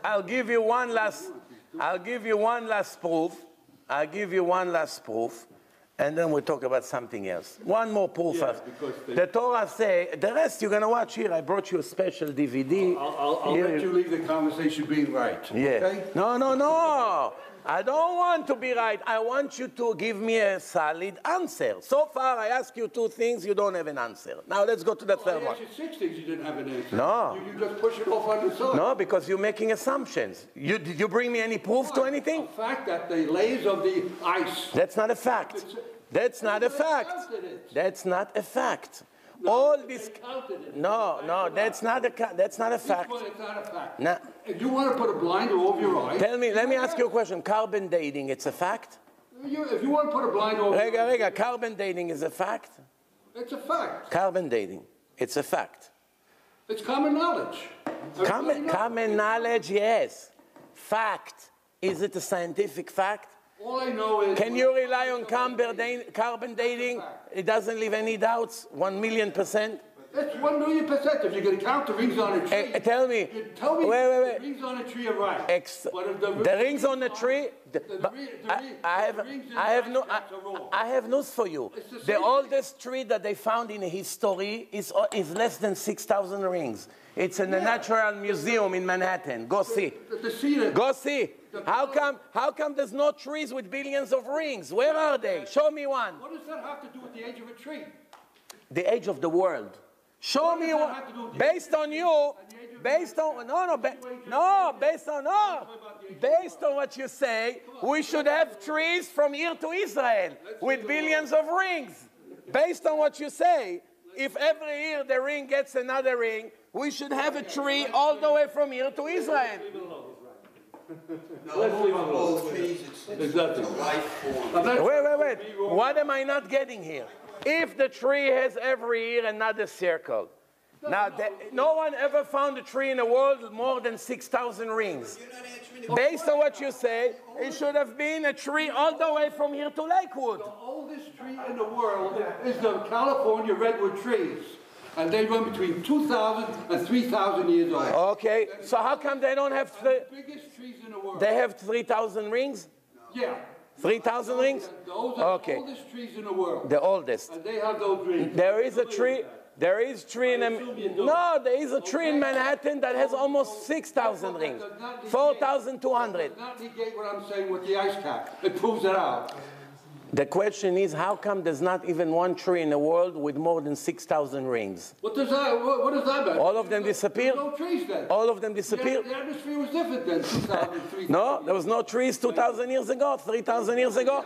Why? The Torah described that they built a Bet HaMikdash 3,000 years ago from cedar trees from the Lebanon. King Solomon built a temple from trees 3,000 years ago. They were talking about camels living in the desert, in Judea. Do you know that camels never lived in the Judean desert during the time of the Israelites? How do you know? They did not have camels there. They did exist. How do you know? Because there was no camel fossils beyond just the current years. That's not a proof. Again, that's an assumption. Not a proof. It's an assumption. You're all assuming things. When I say something, it's an assumption. When you say something, it's a proof. This is a proof that they didn't find something that belongs to the camels. That's a proof. No, on that I say, just because you don't find fossils doesn't mean that the animal... I'm just but saying my the question point. to you is, how do you know how old the earth is? Very simple. We have, based on what the Torah says. I know, and that's not enough. I tell you what. No, let me explain to you. Let me explain to you something. I'm not claiming to be a scientist, and everything. No. Everything I know, I never claim that I invented it or I found it. No. Scientists sometimes get credit. It's my discovery. But they never claim they created it. You see, but the rabbis that wrote about the Talmud, it was very simple for them to take credit as they discovered the renewal of the moon on their own. But they wrote, we got it from Moshe, that got it from God in Mount Sinai. It would be a lot better for them to take credit.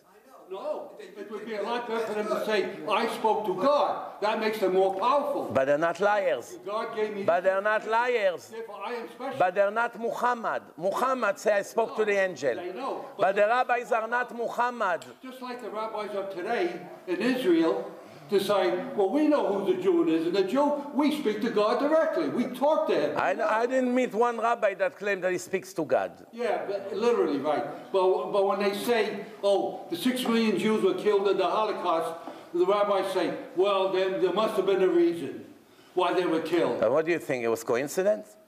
What? Do you think it was coincidence? I don't think what? Do you think that what happened in the Holocaust was coincidence? Coincidence? Yeah. It was an evil thing done by the Jews. Of course. Not at the direction of God. Right. No, but what do you?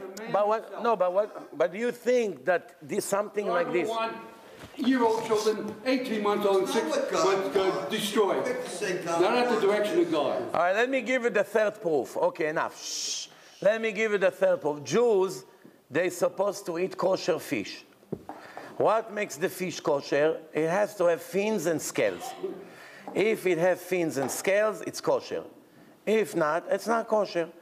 You go to the oral Torah, again, oral. All the proofs I'm giving you, it's from the oral Torah. The oral Torah says, everything you will ever find in water, ever, that have scales on it, you should know that it for sure will have also fins. If you found scales that you scrape and they fall off, that creature for sure has fins. You will never find anything in the water. 72% of the world is water. You will never find anything in the water that have scales, and you did not find fins in the same body. You know why you find fins also? Why? Because fins and scales are made from the same material. What? Not only that, It's made from the same material. family Not true. of Not all of it. The arms. From the But same end of the family, fins just like are made saying- from the same material as a scale. It's the end of the the fin. same genetic makeup. Right. It's like So what? So what? That's why you have. So why there is so many, and based on what you say, all fish should have scales if it's made from the same No, but material. not all. You have lobsters. You have seafood. No, but there are many fish that doesn't have scales. Of course. Why dolphin doesn't have scales? Not all fish are the same. Oh, okay. So genetic, there's no way to predict how it will develop. Okay. So now, when the Torah was given 3,300 years ago, obviously the one that wrote it could not predict the 3,000 years to come. And what's going to happen in the ocean, who is going to get mixed with each other. He obviously couldn't have control on it. And he wrote in the Torah, and remember, if there is one mistake in the Torah, it will prove that it's not divine. So no one would invent things on their own and take the risk. It says, if somebody gives you half a fish, half, raw fish, you go to Chinatown, and you see half of the fish, just the head and half of the body. You don't see the fins. You don't see the fins. It's cut out. How do you know? You need two signs. You need fins and scales. But you only see the scales. You don't see the fins because Mr. Lee, the Chinese, he cut the fish in the middle. He removes the scale. Okay, no, before he removed the fins, they cut. So now you see half a fish. You need to see two signs. You need to see scales. You need to see fins to know it's kosher. But you only see scales. The oral Torah told you, don't worry. If you saw scales, guarantee that it had fins. Exactly what I was saying. Wait. But if it had fins, no guarantee that it will have scales. Right. But if it has scales, always it will have fins. Always. But a different type. If you look at a shark fin, it's not like a fish scale fin. It's different. Genetically, there's fins that are skinned. Just same thing. There's wings, like a bat has. Right. Doesn't matter what kind of fins. There's different type. Doesn't matter what. If it had scales, it also had fins. Which means, if you find one snake in the ocean that has scales like the fishes, that you scrape it and it falls off, Judaism destroyed, collapsed. Why? It will be the first mistake in the oral Torah. If you have a mistake, you would not be able to rely on it. That is the word of God. Right.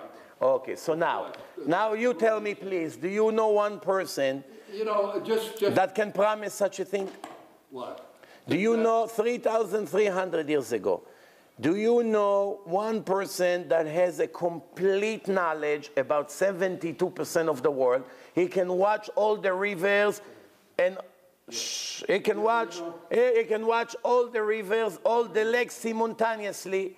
He can watch everything simultaneously. He can predict the future for the next 3,300 years and write in the Torah, something like this will never be found. Do you know one person that can write such a thing? No. So the question that I have for you, obviously this is something that a person was unable to give to humanity. The only one who can write such a thing is the one who created all the oceans and all the people and all the species and everything. Now, I only gave you three proofs. In the DVD that I gave you, there are many more. And in general, there are thousands. I have thousands of proofs. For instance, the Torah promised that the Western world will never fall down. If you knock down the Western world, you destroy Judaism. Now, you tell me, do you know a person that can guarantee that the wall will never fall down, especially when the other three fell down twice? Well, I don't know. That's something, there's aberrations, there's miracles. Midrash Shir HaShirim. הנה זה עומד... We don't know unless the wall was knocked down. So we really don't Okay, he has the right to ask to see it. In my DVD, which I give you on the way out now, you will see the source on the screen.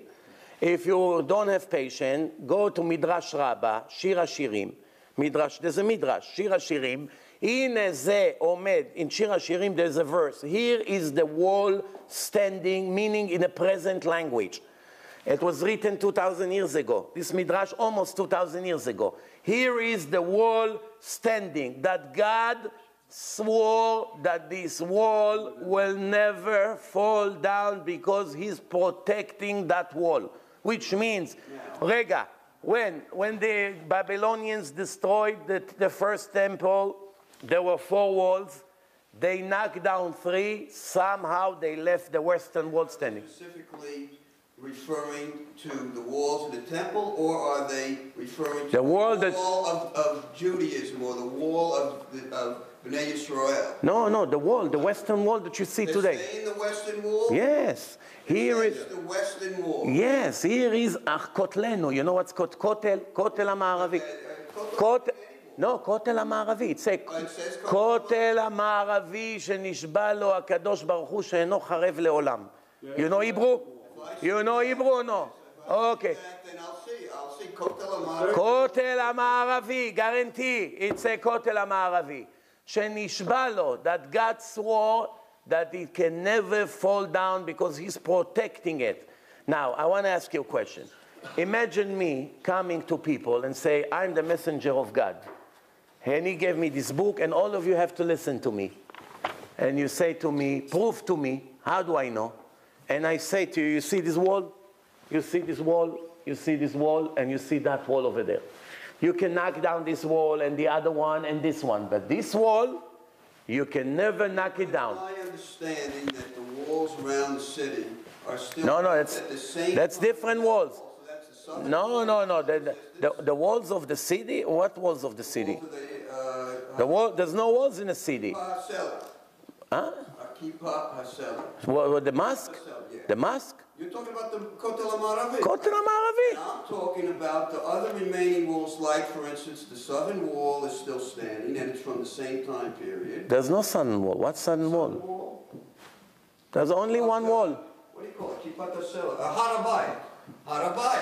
That's something, that's different parts. We're talking now the 400 by 400 where the temple was. Only one wall on the western wall that we all come and face it. Now wait. But it gets better. When the Arabs came to build their mosque, they had a problem. What was the problem? It was 1,400 years ago. The mountain was very high, and the old people could not climb. So now I want to ask you a question. If you want to make a central mosque for all the people of Jerusalem, the Arabs that lived there 1,400 years ago, what's easier, to shave a mountain which is 400 by 400, to shave it down, or to make the entire Jerusalem higher? What's easier? They just built it at the top of the mountain. That's what. No, Well, look, wait. Well, you have here, listen to what I'm saying. This book, the entire book is Jerusalem, okay? This is all Jerusalem. This one is the mountain. This one is the mountain. Oh, yeah, no, well, Arabite on the top. Okay, now, just listen. The old people cannot climb from here to the top of the mountain. It's like walking up 10 flights. So now, a normal builder that wants to build a mosque on the top, what's easier, to take this whole Jerusalem and bring it up, to build another floor and make arches, or to shave a little bit from the mountain, make the mountain lower, and then build the mosque?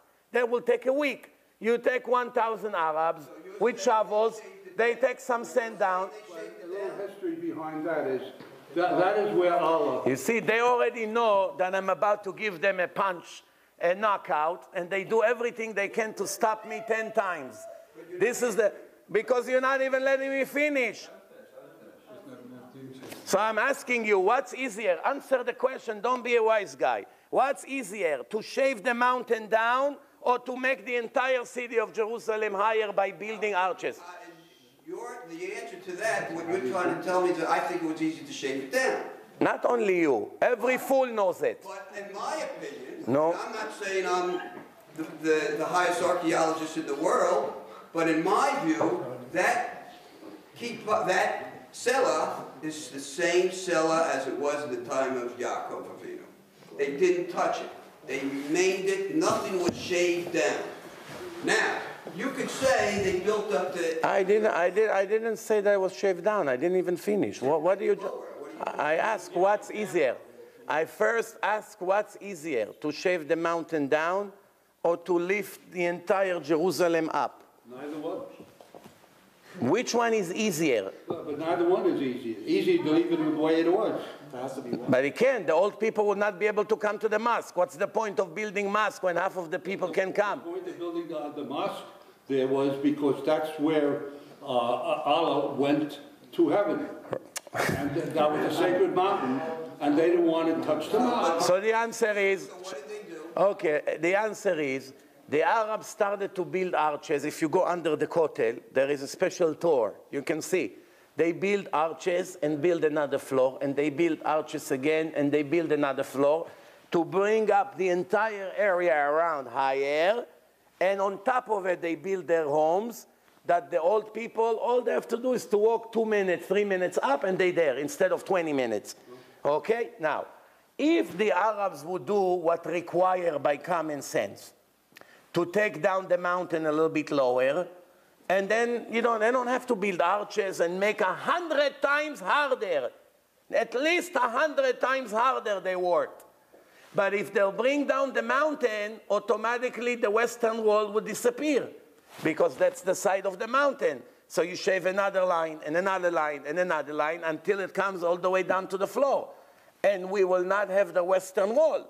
And that will be the end of Judaism, because the Torah committed that this wall can never fall down. Now you tell me, and be honest, if you know any person that would be so dumb to stand in front of millions of people and write in a book, if this wall falls down, put my entire Torah in a toilet. You show me one person that will do such a thing. It's my understanding that with the same stones of the western wall is built the southern wall and the eastern wall, and underneath the wall too. Yes, that's exactly the point. So you see that 3 other walls were knocked down twice, and they didn't touch the western wall. The Romans, when they came to destroy Bet HaMikdash, there were 4 walls around it. They knocked down the southern wall. They knocked down the northern wall. They knocked down all 3 walls. And when they came to knock down the western wall, the leader, his name was Fanger. Check, go in Google, check. Fanger said to the soldier, don't knock down the wall. We would leave it. And he went to the Caesar, and he told him, we decided, even though you told us to destroy everything, we decided to keep it for the people to know what we destroyed. If I remember correctly, he killed him. If I remember correctly, he even chopped his head and put it on the wall. But I can't promise. Maybe I'm mistaken. But one thing I do know, that it was the decision of the commander at the place to leave the wall standing, even though the orders was to destroy everything. And it happened again by the Greeks. And it happened again by the Babylonians. And it happened again more than 20 times. Fatimim, Persian, Ottomanim, Turkish, British, everyone that occupied the area somehow left the Jewish wall standing.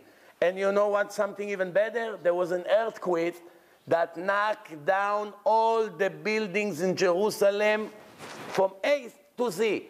And the only thing that's still standing was the wall. But not only that, the wall, the bricks, are not standing with any cement. It's one on top of the other, that's it. Any little shake of the ground, it should have slid down on the head of the people. Necessarily, because they were cut to a millimeter. Well, but By the way, they did use cement, by the way. They used a teeth. I read that there's no cement between the bricks. It's just one on top of the other. They maintain the wall all the time. Who maintained the wall? They only cut the trees, that's all. Nah.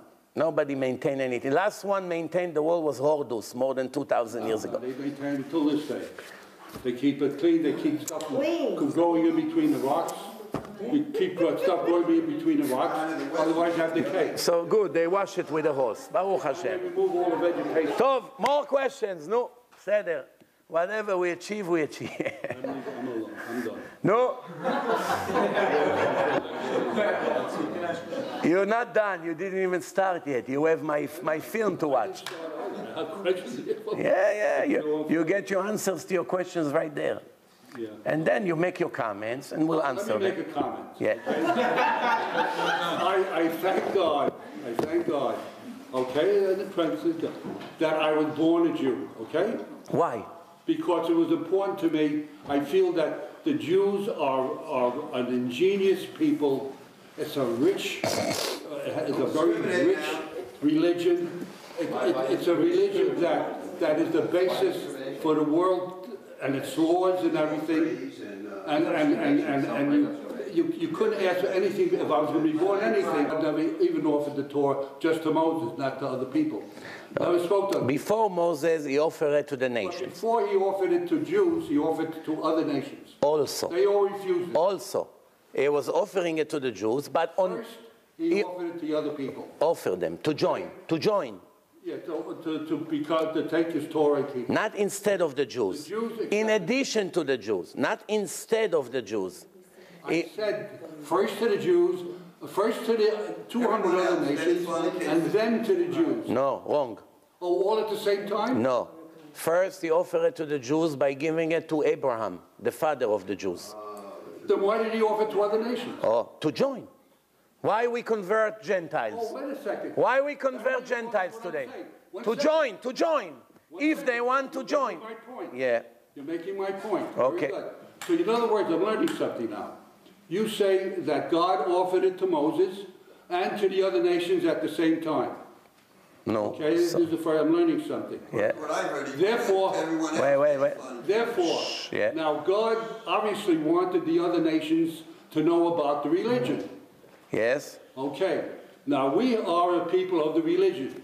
We keep it, we maintain it, and God expects us to live by it. Now we see it's so rich and it's so truthful and it's the true religion. Why do we keep it from other nations now? For the last 5,000 or 3,000 years since we have it, we make it very hard for other people to become Jews. Why are we proud? To me, if I was, no, God wanted the world to be Jewish. And I always thought that. God wants the whole, because ours is the true religion. I don't care if you're stupid, if you're smart, as long as it's in your heart that you want to become Jew, you would be accepted as a Jew. Good question. Unless, if you can't be as good a Jew as your son is, your son will be a better one, and your grandson will even be a better one. And the world would have expanded as a Jewish world. But the hard religious rabbis make it hard for many people to become Jews. I can't blame you. Let me finish. I can't blame you for this question. This question comes from a point of total ignorance in Judaism. Total. Zero knowledge. And I'm not blaming you, because you never went to yeshiva, and you never learned for 20 years to understand what Judaism is. This question is No, but you and me are not supposed to talk at the same time. But you talk as I talk, you don't care, you talk also. I never seen it. Even the Israelis in Israel don't do that when they have hot blood. You know? You got the conversation going. Okay, I'm answering you now. Your question sounds to you logical. Your question sounds to yourself and to other ignorant people logical, because they do not know because they do not know what Judaism is. Now let me explain to you something. Let's start from the end. Let's start from the end. First, every serious Gentile that wants to be righteous and wants to join Judaism is welcome and can convert it. And I myself already made more than 300 Gentiles Jews in a Beit Din here in Queens. Wait. Now, before you let someone join a VIP club, you don't just take every garbage from the street into your prestige club. You have a list of requirements. You have a list of requirements who can join your nation and who cannot join. For instance, if Adolf Hitler would survive the war and he comes to the rabbis now and say, I want to convert, and you would be one of these rabbis, would you accept him or you kick his head out of the window? I would want him killed immediately. Exactly. Okay, so you just agree with me that if I don't agree that with if you. I want him killed. yeah, so you just agree with me that people like Saddam Hussein and Hitler and Ahmadinejad. אתה מנצל אותו מנטלית ופסיכולוגית. Me, it's me, it's me. The people you converted, did you pass it by the rabbis that are in Israel, the ultra-Orthodox? Yes, The ones who they are recognized by the state of Israel. they say, no, you did it right, they are truly Jews. Again, I'm answering you, but if you're going to cut me, you're not going to get your answer. Let him talk, guys. Only the rabbi. Questions after. Let him talk. So now, I started from the end, because I knew that you're going to cut me 10 times, so I rather start from... on his side because you're catching the cut word. Go ahead. Okay, so first of all, you assume that the Gentiles cannot convert. I showed you that it's not the case. Serious Gentiles joined and keep all the laws. Now, the problem that you do not know that to be a Jew doesn't mean that your mother is Jewish and because of that you're a Jew. That's not correct. Like most secular Jews, they think that because my mother is Jewish, I am automatically a Jew. But that's not what the Torah say. The Torah say, in order for you to be Jewish, you have to keep the Jewish laws of my Torah. If you keep them, you are Jewish. If you're not keeping them, you are a potential Jew. Meaning you have a ticket of the Jew because your mother gave it to you on the day you're born. But on the ticket, there are conditions how to practice Judaism. And the first substantial law that makes you a Jew or not is to observe the eternal covenant that the Jews made with God by keeping the Sabbath. The Torah say, observe my Sabbath to teach the world that I made the world in 6 days and in the 7th day I rested. You have to be like me, you are my children, and you must keep the Sabbath. If you don't keep the Sabbath, I'm going to cut your soul out of the life of eternity in the day that you die. You will not go where the Jews go because you did not practice Judaism. Now, here is the point. The point is, if a Gentile wants to be a Jew because he met an Israeli beautiful girl, and she told him, listen, my parents will never allow me to marry a Christian guy. You want to marry me, you have to convert. Now, what does he care? He's not planning to keep the laws. So he comes to the rabbis with his earrings and his ponytail and his drugs in his pocket, and he said to the rabbis, what's up, bro? It happens to me. I'm talking to you from experience. Hey, what's up, bro? Can you help me to convert? My girlfriend doesn't want to marry me unless if I convert. Now, what do you think? If he came at you that way, I would throw him out. Okay, good. So now, the rabbis, I can promise you that there are tens of thousands of converts that used to be goyim, and now they are religious Jews all over the world. Tens of thousands of Gentiles. However, we are not supposed to make it easy for every faker to come and say, I want to be a Jew. How do you know who he is? He's an Al-Qaeda terrorist. He wants to come into Israel. He wants to get an Israeli passport. Well, everyone who says, I want to be a Jew, you're going to welcome him? What do you think? It's a joke? So there are rules how to convert the Gentiles. The Gentiles have to accept all the laws of the Torah with no exception. And after you check them for a year or two, and you see that they are serious, and they change their idol-worshipping behaving, and they left JC and Christianity and all the rest of their nonsense, after that, we are more than happy to convert them. And there are many Jews who marry to them and have children with them. I see that all the time. So all your statement was completely incorrect. The rabbis must be careful who they convert and who they don't convert. It's not Islam and Christianity, every garbage that wants to join it, right away you're Muslim. It's not working like that. I agree, but I disagree with you in this part. Which one? Which part? Well, okay, let me talk now. There are many rabbis that converted people, all in good meaning and everything. And you know, the power that is to be and that has the stranglehold on the Jewish religion is in Israel, the ultra-Orthodox. And they denied these and turned them down and said, your conversions are not good for us.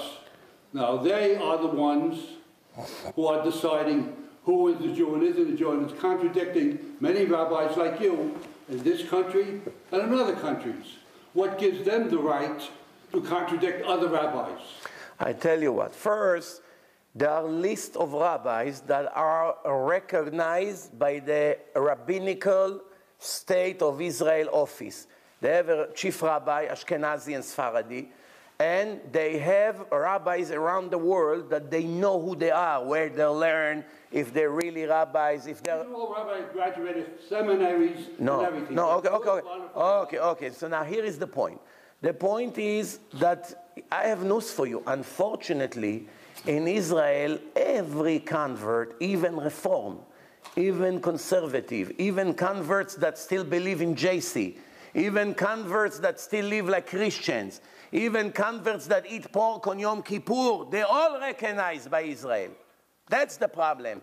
No, that's not the problem. No, you're saying that's the problem. I don't see it's okay by you?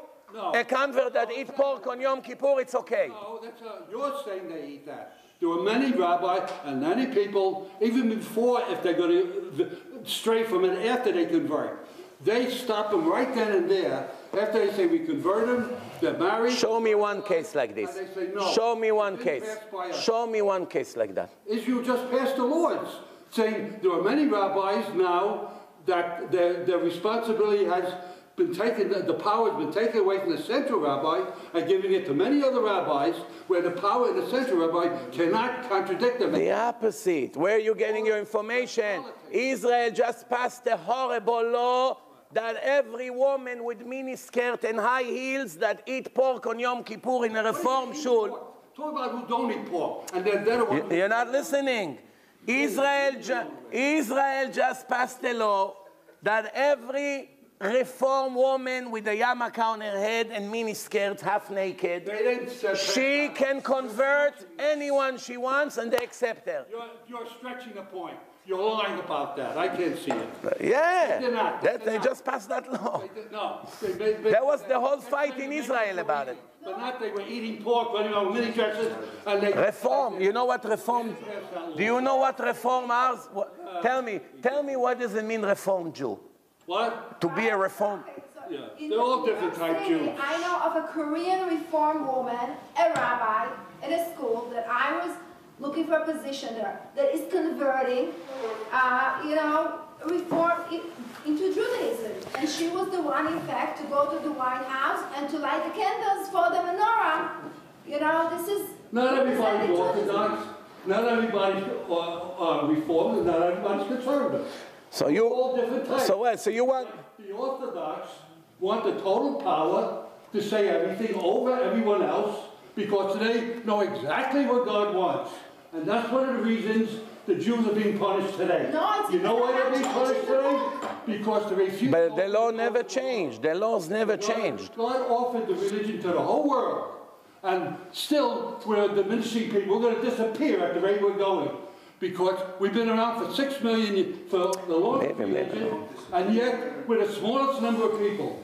When there were almost nothing, and then another 400 or 500 years we might not even exist. I tell you what, at one point there was only 500,000 Jews in the world. Right. And then we came up to 18 million, and then came down, and after the Holocaust it went down to 12.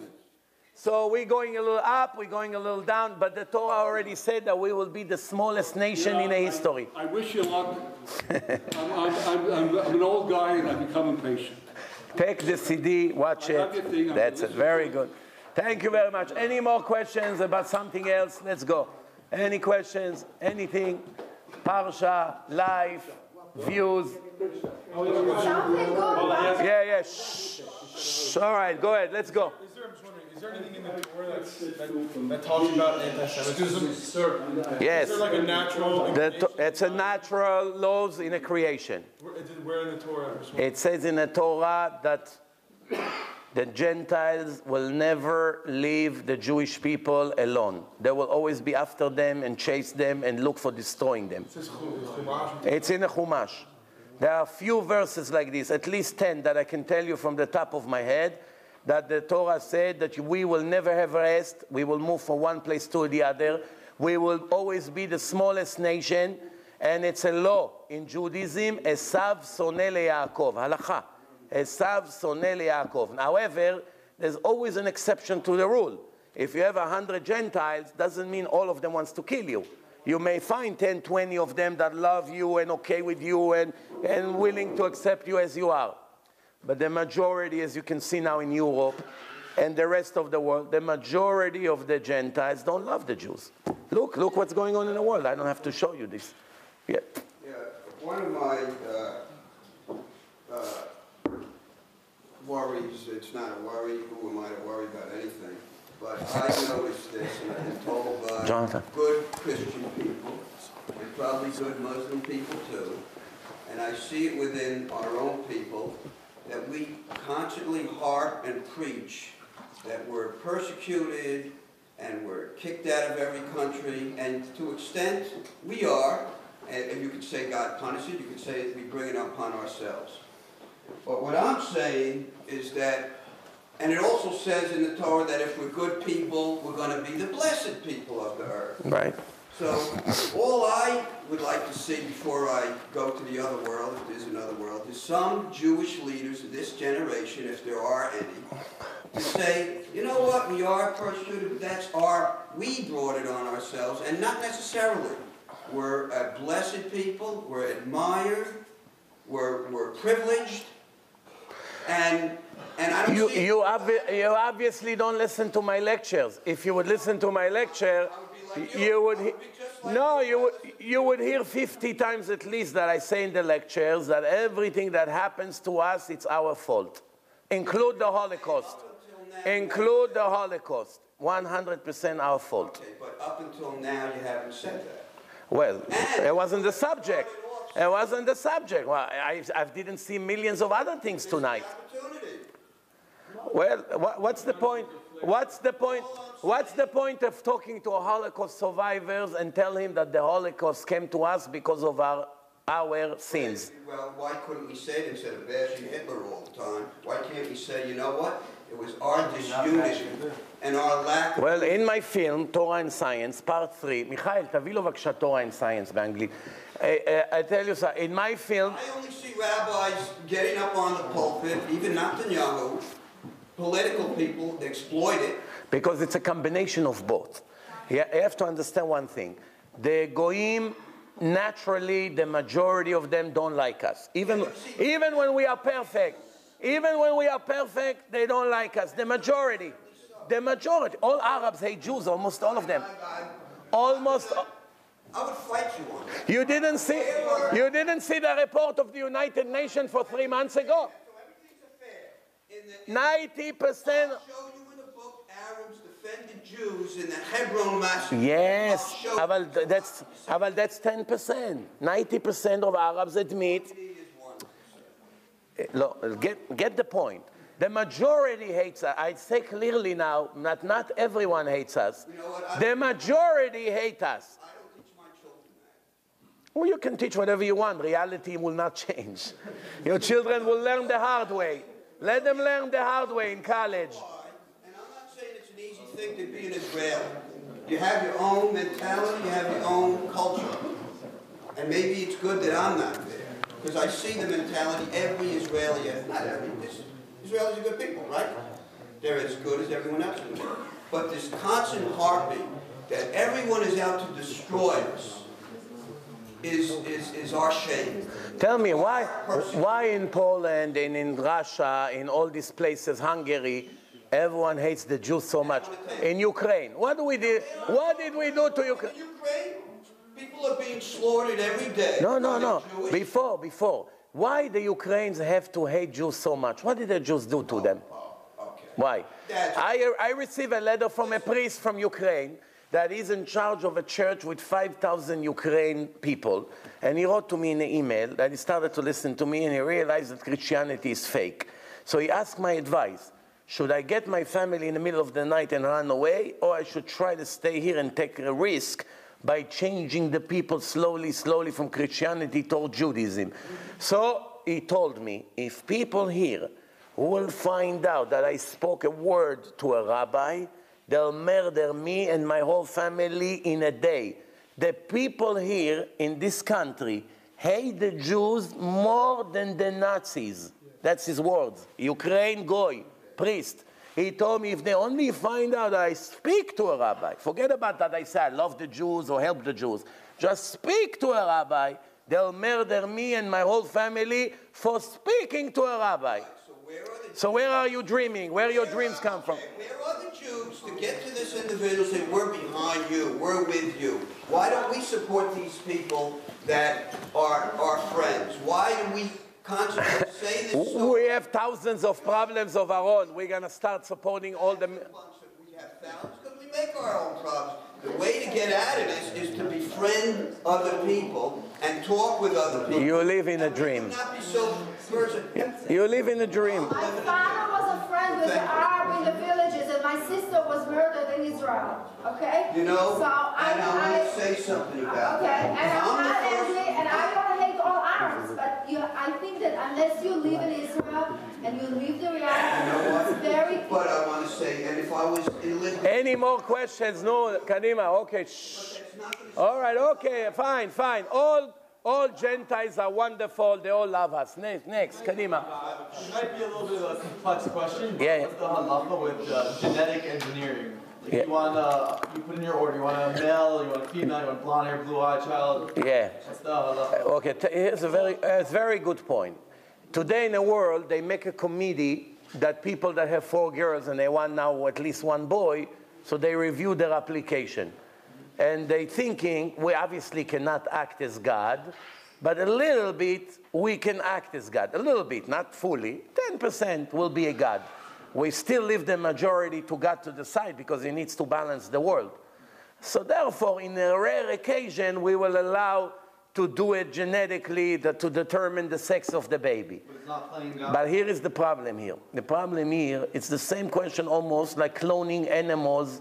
Later it would lead to clone people. The problem is like this. When God gives a person a girl or a boy, it's a very deep calculation why he gives them this girl or this boy. It's no coincidence. It's no a machine scramble, whatever happened over there, and a girl came out. Or a boy came out accidentally. No. First, Hashem reviewed the parents. Then he reviewed the soul that's supposed to come down to the world. What's his tikkun? Does he have to have a tikkun of a male?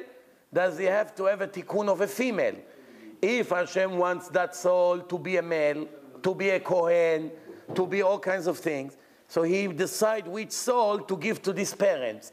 Now, if these doctors will come and actually interfere with Hashem's plan and turn it into a boy or a girl, the opposite of what Hashem wanted, obviously it's messing up the plan.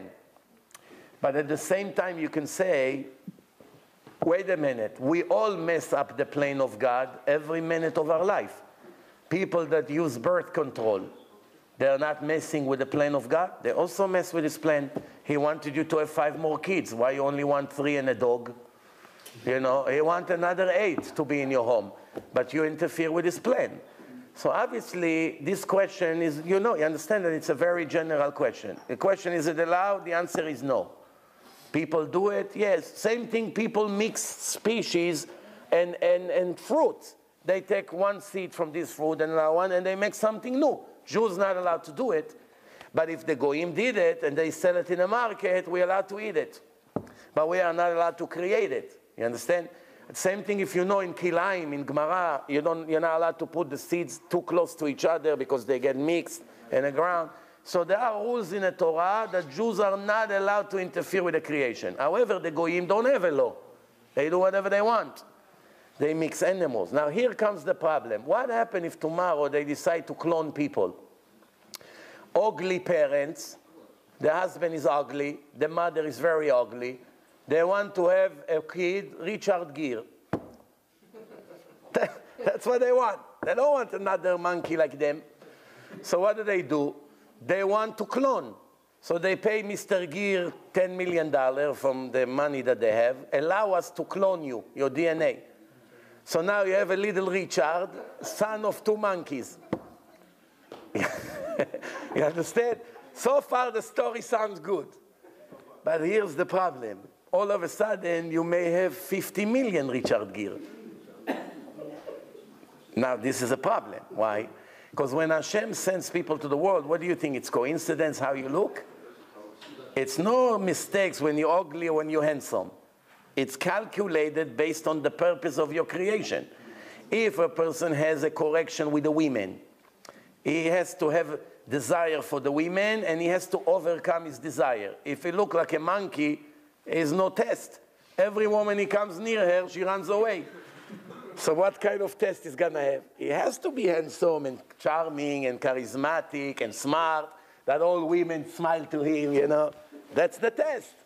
So now, if somebody's supposed to be ugly, that's the way Hashem wanted him, to be ugly and depressed and this, and oh, look at how I look, what's my life is. And it could be that in his previous life he was very handsome and put down other people, or, you know, treat very bad his women, his wife, whatever. Now they made him measure for measure. He has to come back ugly. But now cloning decided that he's going to look wonderful. So that's another messing up the plan. But here is what I'm thinking, that if, God forbid, they ever come to the day that they begin to clone people, first, I'm not even sure that they can clone anything. I'm not convinced that they clone Dolly, the sheep. It could be a big scam, like scientists are very, very big experts in scamming people for budget, for honor. As you know, they getting caught all the time for lying in research and all kinds of things. So it could be that they never really clone anything. If they did, let's assume they did, tomorrow they'll decide to clone people. It's still God's decision if to send the soul to that kid or not. Hashem may not want to cooperate with his plan. So when they clone a baby and they put the DNA in a mother and a baby's supposed to develop, 2 or 3 months, miscarriage. And another one, miscarriage. And another one, and it will never start. And they'll never have it. So what would be the difference between plastic surgery, facial reconstruction, and they're similar? Well, in plastic surgery, you can improve your look by a little bit. I mean, obviously, you cannot change completely from this face to someone else's face completely. You can make things look a little better. Usually, all plastic surgeries make you more ugly. Look at Michael Jackson and tell me if I'm right or wrong. Right? Yeah. I think, I mean, everything you said, everything Hashem puts in this world is for a purpose. So it could be that, first of all, with cloning, we know that certain animals are going towards extinction, or some animals are extinct, so they're starting a new project. These extinct animals, they're cloning the fossil DNA, and they're bringing them back. So give us an idea of Tchiyat HaMeitim, so you have a real emunah, Tchiyat HaMeitim. Very smart. A little bit about that? Very smart comment. Could be. Very logical what you say. Yes. But when it comes to people, obviously it's not the case. What you say, it's only good for animals. For animals, it's good. But, I mean, I'm more worried about cloning people than animals. Big deal. So it'll be another species or another sheep. Identical twins. It's not going to change the world. I'm more worried when you're going to have 100,000 faces of Rav Ovadia on the street. Everyone wants now his son to look like Rav Ovadia or I don't know who. Everyone with this, you know, what he prefer. Any more questions? No, take advantage now. Yeah, yeah. I go to a secular college and there are thousands of secular Jews there. So my question is there an obligation in the Torah to try and get these Jews who may not know a lot about Judaism to try and get them closer to Torah and Judaism? It's an obligation for every Jew. And what's the best way to try and, because if I just tell you, you have to keep this, no one's going to do it, what's the best way to maybe get a kid closer to Judaism? Okay, so it's a very good question. every Jew has an obligation to influence other Jews to live according to the laws of the Torah. However, it's obviously not realistic that one Jew would stand on the street on Shabbat and begin to scream to every car, hey, Shabbat, you know what Shabbat is? He has no life. So the Torah says, Ocheach tochiach et amitecha. Improve the way of amitecha. Amitecha means, first of all, he has to be Jewish. You don't have to run to the whole world and scream to them, hey, you have to keep the 7 laws. That's not your obligation.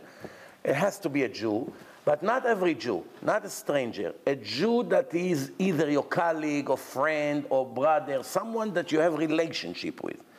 Now, and as you say, someone who learns with you in school, that's an amitecha. But if I walk in the street now in Tel Aviv, and thousands of people walks there with no kippah, no kosher, no nothing, what am I going to do? I have to start talking to each one of them? Obviously not. But amitecha, you have a cousin, you have parents, you have a brother, people that you're friendly with, that you have a relationship with, you can make requests from them, then you have to initiate a conversation. However, people have to know their limitation. Not everyone knows how to present the Torah correctly. Some people, even people who knows a lot of Torah, don't have this talent. They may know how to teach Gemara very well, or Halacha, but they don't know how to take a secular atheist and turn him into a strong believer. It's a special profession by itself. So you can be the chief rabbi of the world, you still don't know how to do it. You can be a very tiny rabbi, but you're an expert on doing it. You understand? It's like in medicine. You can be the greatest doctor in the world in general, but you don't know how to fix root canal. You don't know. You can fix brains, maybe, but you can't fix root canal. It's not your field. Everyone is a specialist in what he does. Since most people don't know how to argue about religion, and sometimes they make more damage than what they help, that's why, Baruch Hashem, we have CDs and DVDs. It costs $1 each, 30 hours of proofs. All you have to do, take some money, get from parents, friends, put a bunch of few $100, order the CDs, and hand them to the friends. Listen, hey, buddy, watch this, you're going to love it. What's this? It's Torah and science. It proves that the Torah is from God, from the science point of view. Everything the scientists discover, you can see that the Torah already knew thousands of years ago. Believe me, you won't regret that you watch it. So he gets curious. Sometimes he will agree to take. Sometimes he won't agree. But that's it. He doesn't want. He doesn't want. You tried.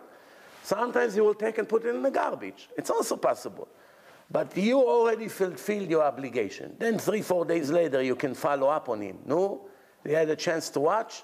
Oh, no, not yet. I'm busy now. Okay, try it. Believe me, you won't regret it. 2-3 times you try. He doesn't do it. Fine, you move on. But you'll be very surprised. You give it to hundreds of your friends, there's a very, very high chance that 10 of them will be Shomer Shabbos within a month. How do you think I make all my Baalei Tshuva in the world? Face-to-face, you think? 1% face-to-face. 99% media and CDs. That's how it is. Same way I do it through the media without seeing the people, you can do the same thing. You don't have to begin to talk and argue with them for 3 hours. You hand them the DVD, and you give him a CD for the car, finish. $2-3 you invest in him, you can save him. It's a game of number. It's like giving 100 flyers on the street to people, suits, 50% off. Everyone walks in Manhattan, someone hand flyers. 100 flyers he gave, one person turn around and walks inside, buy 2 suits, $300 profit. Another 100s go, 2 more people walked in, another $1,000 profit. That's how they make the money. What's ads? It's all game of numbers. Same thing when you can save souls is game of numbers. You just have to approach as many people as you can. The hardest things in Kiruv, it's to locate the secular people. Because those people are not running to lectures or to speak to rabbis. If we had an hocus pocus way to press a button, even if it costs millions, and put all the secular Jewish people for 3 days in one place, do you know what would happen after that? The majority of them would live religious. 3 days. One proof after the other. They won't be able to resist. Bro, do you think the problem is, like, think people are atheists? Or people just don't care? There's two kinds of atheists. There's atheists that they are completely ignorant and they really believe that none of the things that the Jews say is true. That's honest atheist. Most of the atheists are the biggest crooks in the history. They already know and they suspect that there is the truth over there, and that's why they don't let you talk. And they don't agree to come, and they never initiate a talk. Or when you give them, they always put it in a garbage. They will never, ever move to the next level. And that's why they're always busy making up lies against their religion. Why? Why do you care? Just tell him the religion can be real, can be fake. I don't care.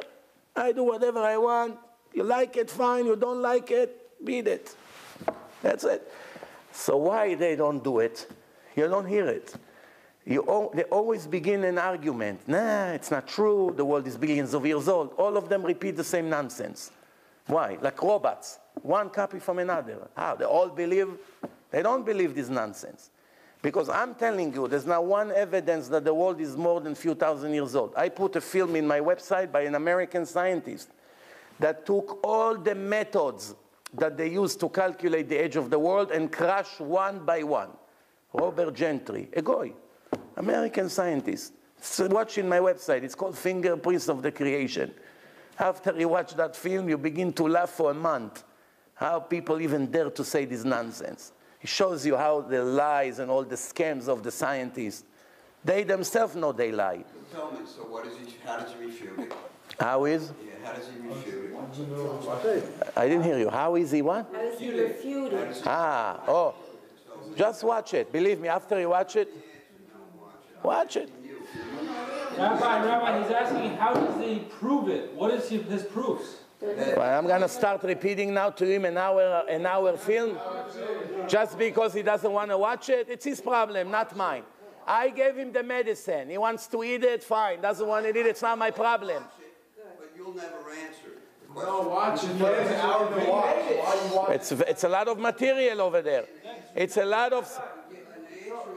David, next lecture he's going to answer it. Next I heard lecture. that from another rabbi. Watch my next That's lecture. so many... So much Saying to you watch. want Just to start. That's how we start. Just start watching. Yeah. It wasn't answered. So, we think God is for 11 months for the soul, right? Yeah, actually it's 12, but on the 11th month we stop for a week. Okay, that's good. I just might not be right now. Fingerprints of the Creation by Robert Gentry. So it says a trial in Shammai lasts for 12 months. That's true?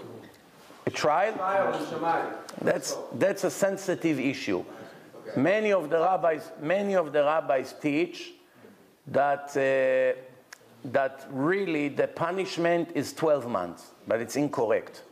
The trial is 12 months. Yes. The trial. Mishpat reshaim b'shamayim yud bet chodesh. And the proof is that when many people did seance, communicating with souls of dead people that are dead already 17 years, 30 years, etc., they ask them, where are you? And they say, in very bad place. But they're already dead for 30 years. And after they started to do, when they became religious, their kids, after many, many years, there is a professor here in New York, Professor Rubinstein, in Einstein Hospital. He is the one who named AIDS, HIV, yeah. AIDS. Aryeh, you know him? From Muncie. He wasn't born in Muncie. He himself was an atheist. Yeah. I gave a seminar with him 18 years ago. And this is what he told me. He told me that through the AIDS, he realized there is a creator to the world. Because he saw that all viruses behave in a specific way. And this virus is like a person. It's very clever. He's all the time change his shape, mutation. He knows how to hide. Obviously, someone directed. And he realized. And then he began to argue with rabbis. And eventually he found the truth. You understand? So now, he said a story. That his father died 17 years before he became religious. And then once he became religious, his mother passed away. And he started to say Kaddish for his mother. And after a while, his father came to him in a dream. Now, you have to understand, this is an Ashkenazi doctor, one of the biggest doctors in the world. I'm not now talking to you a doctor from the Kupat Cholim. And we're talking a top doctor. infectious disease. Yes, very big. Especially the articles about him in the most prestige magazines for doctors. And he will never make up such a lie. He's a very, very respectful person. So he say that once he started to say Kaddish for his mother, one day his father came to him in a dream, all black. And he said to him, Aryeh, what's with me? I'm not your father, only your mother. So he didn't understand how can it be. After 17 years, all of a sudden his father showed up. So he came to the rabbi in Monsey. He told him, this is the dream I had. My father is upset at me that I'm only saying Kaddish at my mother. So the rabbi gave him a good advice. He told him, so from now on, start saying 1 year Kaddish for your father. This is 17 years after he passed away. And after a few months, he came half black, half white. He say, I have a big relief. Don't stop. So here is a proof to you that a person is getting punished a lot more than a year. Obviously, no fool would believe that someone like Adolf Hitler got only 1 year in hell, when he made Jews suffer hell 6, 7 years every second of their life, multiplied by 6 million, and then kill them in the end. So his punishment will be 1 year in hell. It's a joke. Yes. So my other question is, when the soul gets up to Gan Eden, how are we judged? Are we judged? It's a two-part question. Are we judged based on an angel judging us, Hashem himself, or the own soul judges itself? The soul judges itself? Only Hashem is the judge. Okay. There are angels who are like lawyers, prosecutors, defense. They bring all the case, much like the Beit Din here, the court here. Exactly the same. There's a defense and there's prosecution. And Hashem is the judge. And also the tshuva that a person does. I one time heard that it's like as if you're watching a movie of your own life, but you see the physical, and because everything is so spiritual, you're so removed because you're in the world of truth. You don't even know who you're seeing, and you judge yourself. That's what I heard. But Hashem's judging you. Let's say for the tshuva that we do, though, right? The only way a person... Is that like removed completely? Is not even seen? You don't get judged at all for that? Oh, so, okay, good. Very good question. First, by saying a person judge himself doesn't mean that when he go to the court of heaven, he judge himself. It means that the way you judge people when you live here, what you say about people, what they deserve to get, and you forgot that you're actually doing the same thing. So your words, by not giving the benefits of the doubt to other sinners, your words will be used against you and against everybody who does it. You understand? Like they say when they arrest someone in America, everything you say now will be used against you in a court of law. They have to tell you this. So this is exactly how it is over there. If a person say, this person is a thief, he deserves to get this and he deserves to get that, how they give him this job, why? And he himself is a thief. But the person doesn't see that he's nothing better. So the words that he said to his wife about that person will be heard in his trial, to use it against him to make his punishment worse than what it's supposed to be. That's what it means a person judge himself. Not that he sits and look at himself now in a film and say, I deserve to get this and this. That's not the case. So now the next question you asked about the tshuva, the next question is, the tshuva is repenting and making all the sins that we did, we get rid of the punishment. In other words, if we're supposed to get X amount of punishment, one day we made tshuva, we stop committing those sins, we regret, we ashamed, we make confession every day when we pray, Chatati, Aviti, Pashati, then Yom Kippur come, and another Yom Kippur. So obviously we corrected the sin completely, from all directions. But it's still in our files. It's in the file.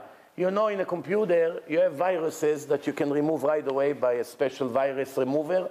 But some viruses, you can make them unable to work, but they're still there. You see it, blurry, but it's there. So you need something very special to remove it. Not everything can be removed. It still leaves an impression. Same thing, the sins. Some of the sins can go completely out. For instance, if a person did tshuva me'ahava, real repentance, but out of love, no fear.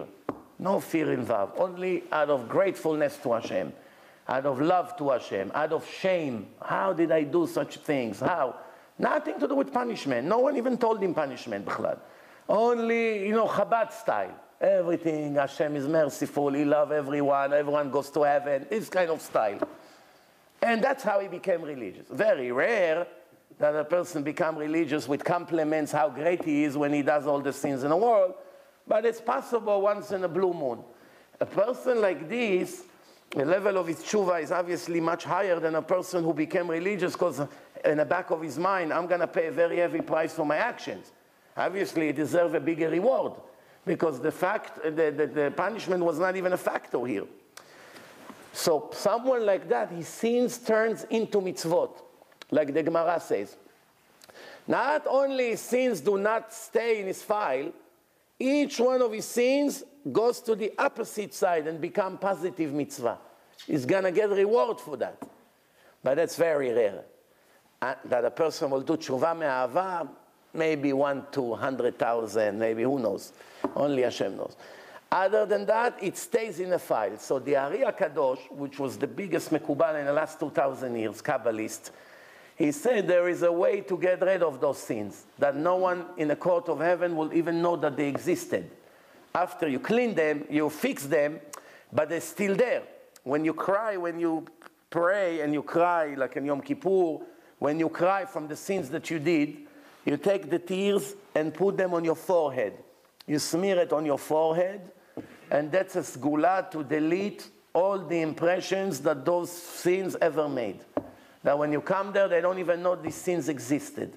That's a Kabbalistic, mystical secret. You want to ask me the logic? I don't know. But that's what the Ari says. Rabbi, and the Ari, it's good enough to count on him. Rabbi, didn't you say that when we go up, they can read like all the sins we did, like on the forehead? Like a billboard, like in Manhattan, like you say, it's going to be like continuously. That's what the Ari says. They said that you know what? I tell you a story. I once met a girl from Queens, married woman. She's American, but her parents not American, but she was already grew up in America. And one day she comes to me and she said to me, I have to speak to you about something that bothers me very much, but no one should know it. Not even my husband, nobody. I said, who knows what happened? She said to me, I see things. I see things all the time in space. I say to her, what do you see? I see demons, I see angels, and I see on people's foreheads lots of letters. So I said to her, no, I begin to understand that it's another case of people who see spiritual things. There are people like this. So she said to me, my life is a nightmare. Now when I got married, and before I was married, I didn't have to hide it from anyone. I live in constant fear because I see all these horrible monster demons. I live in a very, very scary life. But now my husband is next to me and I have to behave normal. I see things he has no idea. I'm afraid he's going to think I'm crazy and leave me. And so I say to her, tell me, she said one time she went to the Western Wall and she looked at the walls and she saw thousands of faces of people, thousands, in the wall, reincarnated in the walls. And then she said to me, every person that I see, I know if he's righteous or wicked. I say to her, how? She said, I look at his forehead and I see if he has letters. If he has letters, all the righteous people have lights and letters here. And the wicked people have a black hole here, she said. So I say to her, can you tell me what letters you see on me? She doesn't speak English. She doesn't speak Hebrew. She doesn't know one word in Hebrew. She's American here, from here. So she said, I don't know how to explain it. I said to her, draw on the paper what you see. So she started to write letters. All of a sudden, I see verses from Yeshaya, from the Kedusha. She doesn't know Hebrew. The point is, she just see, and she made it crooked. It took me a few seconds to realize what she's writing. So obviously, she see letter. Later on, after I spoke to that woman, I saw it in the books that the holy Kabbalists were able to look at the forehead of the person and know everything about him, like the Ari. Some people say the father of Rav Chaim Kanievsky, the stipler, everyone who walked into his room, they put his head down because he looked at the forehead of the person and sometimes he kicked him out of the room. Imagine you come to get a bracha from the rabbi, get him out of here. He begins to scream at you. What? Get him out, Rasha. It's a big thing. So everyone walked with their head down. People who had what to hide. You understand? So the idea is that there is something in it. To swear to you that it's scientific, I can't. I can't prove it. That's what people say. Also in the books it says that many Kabbalists in the past, they were able to see. I can tell you for sure that I was involved. And this woman came and told me that she see letters, and if she was Israeli, maybe I had a little suspicion that she's making it up. Since she doesn't know Hebrew, she was writing words in Hebrew from the Tanakh. Two things she didn't know. She doesn't know Hebrew, and she doesn't know these verses in the Tanakh to write them. So obviously it was real. Whatever she sees verses. So this is an example of impression of what a person is, you can see on his forehead. And that's why probably the Ari said to put the tears on. I guess it cleans all the bad impression. More questions? What advice did you give her? Huh? What advice did you give her? Not everything has solution in life, you know. Eventually I told her, your husband has to know about it. Slow. You cannot live and hide that from your husband for the rest of your life. You know. Eventually, things became better by her a little bit. She has less fear, less things. Not everything. Here, I just have a guy from Israel that became Baal Tshuva and have demons bothering him all the time. All the time. He said, I can't live like this anymore. Please send me to someone who will help me from those. Those demons come, push him, things. He has contacts with demons. I once was in Canada also about 17, 18 years ago.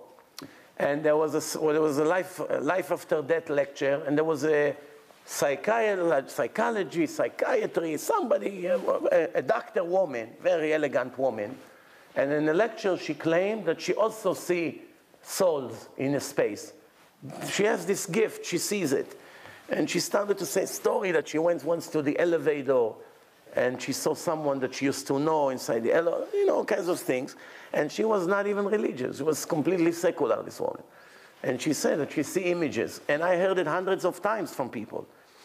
To say that all of them lies, it's a little bit hard to believe. And plus the lies match. It can't be that it's a conspiracy. If everyone says something else, say, they're making it up. They all say the same thing more or less. Obviously, there's something in it.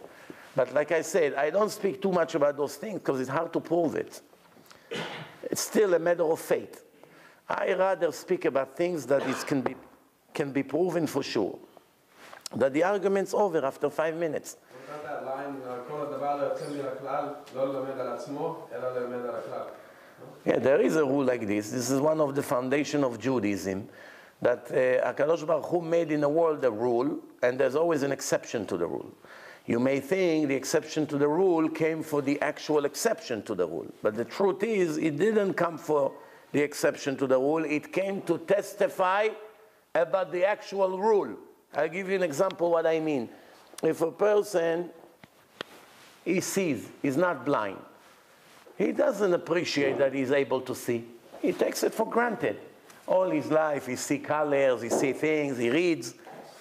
What's the difference between me and other billions of people? When does a person appreciate his eyes? When he walks in the street and he sees someone goes like this, he cannot see where he is. Excuse me, gentlemen, can you help me out? Where am I? What's this? Tell me what's the number.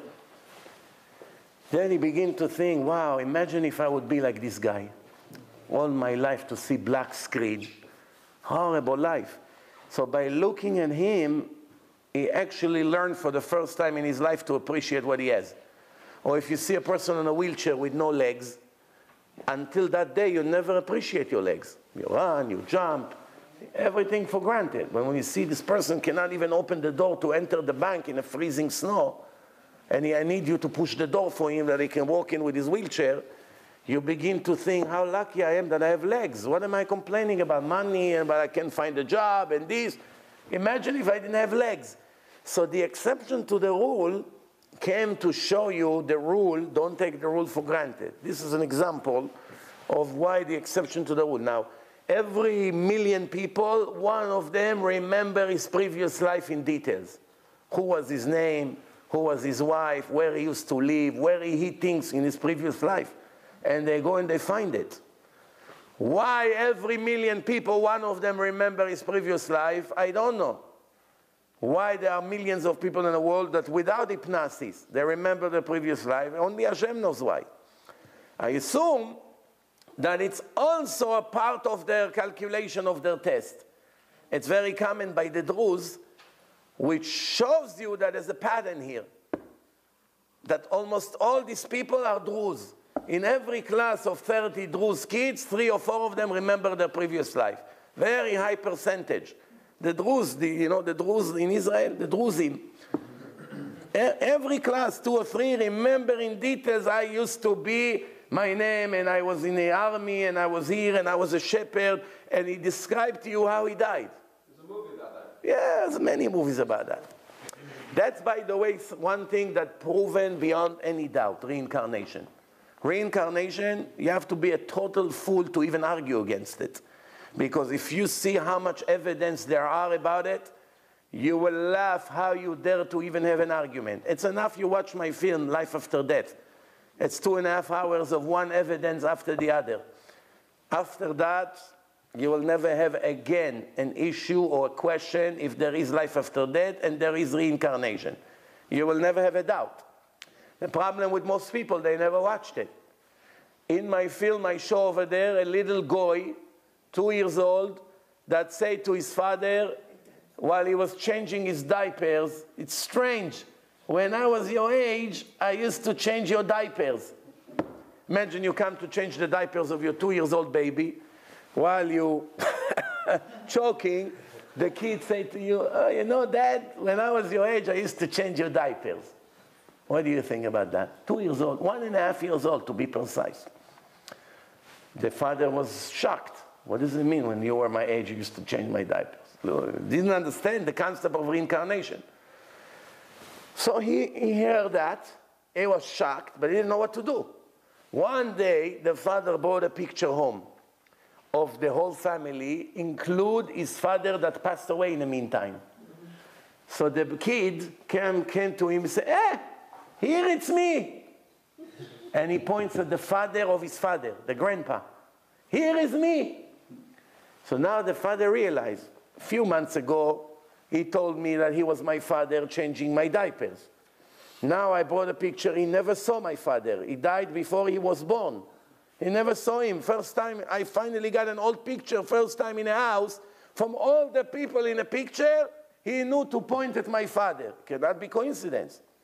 So he went to a specialist. There's an organization by scientists that check this.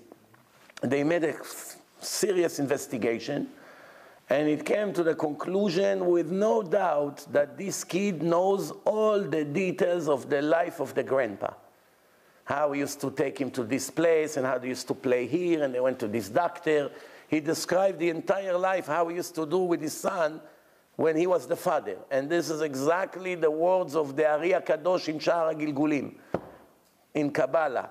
That sometimes a kid makes problems to his parents, and his punishment, that Hashem reincarnate him in a way that now he becomes the father, and he gets measure for what he did to his parents. Measure for measure, that his kids does the same thing to him. So sometimes you are nasty to your father passed away, Hashem send him back to be your son. A year after your father passed away, or 6 months, you have a baby, everyone is happy, you have no idea that this is your father. And you don't see the connection. And this is in the Ari. And here we found a case by the Goyim, exactly like the Ari say 500 years ago. There's plenty of evidence, but that's not the subject now. Okay, last question for today. No? Quickly, so for reincarnation, when people go up to heaven and the soul was in different bodies, how does it work? So this soul was like 50 different people, or whatever. Sometimes the soul get reincarnated in few different bodies, and when people come back to the world, they come back in a brand new body. So what exactly is the question? What happened when?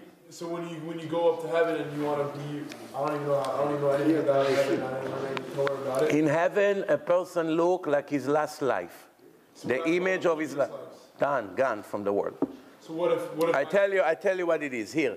there is an envelope. You have an envelope, right? You have an envelope. You have an envelope. You have a check for $1 million inside the envelope. How much the envelope worth? 1 penny. If somebody see an envelope on the floor, empty, does he even bend to pick it up? Somebody see $1 million, he run after that. See an envelope, he doesn't care. So the check was for 1 week inside the yellow envelope.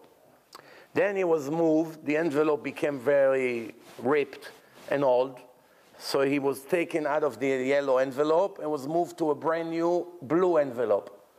And then from there to a white envelope. Now, eventually it reached the destination. The person received the white envelope with a check inside. Anybody care about the yellow and the blue envelopes? They're gone. They don't exist. They're in the garbage. So if you were in body A and you needed to be sent to the world, then you move to body B. Body A is history. It's gone. The worms ate it. Then you move to body C. Nobody cares about the first bodies. Because remember, this is continuation of the same test. There was a third of your test, and another third, and another third. Now you concluded the test.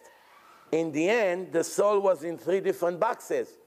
But the soul is getting judged as a soul, not as a body. So it doesn't really matter which bodies, you understand? Yeah. All right, thank you very much. We'll see you again.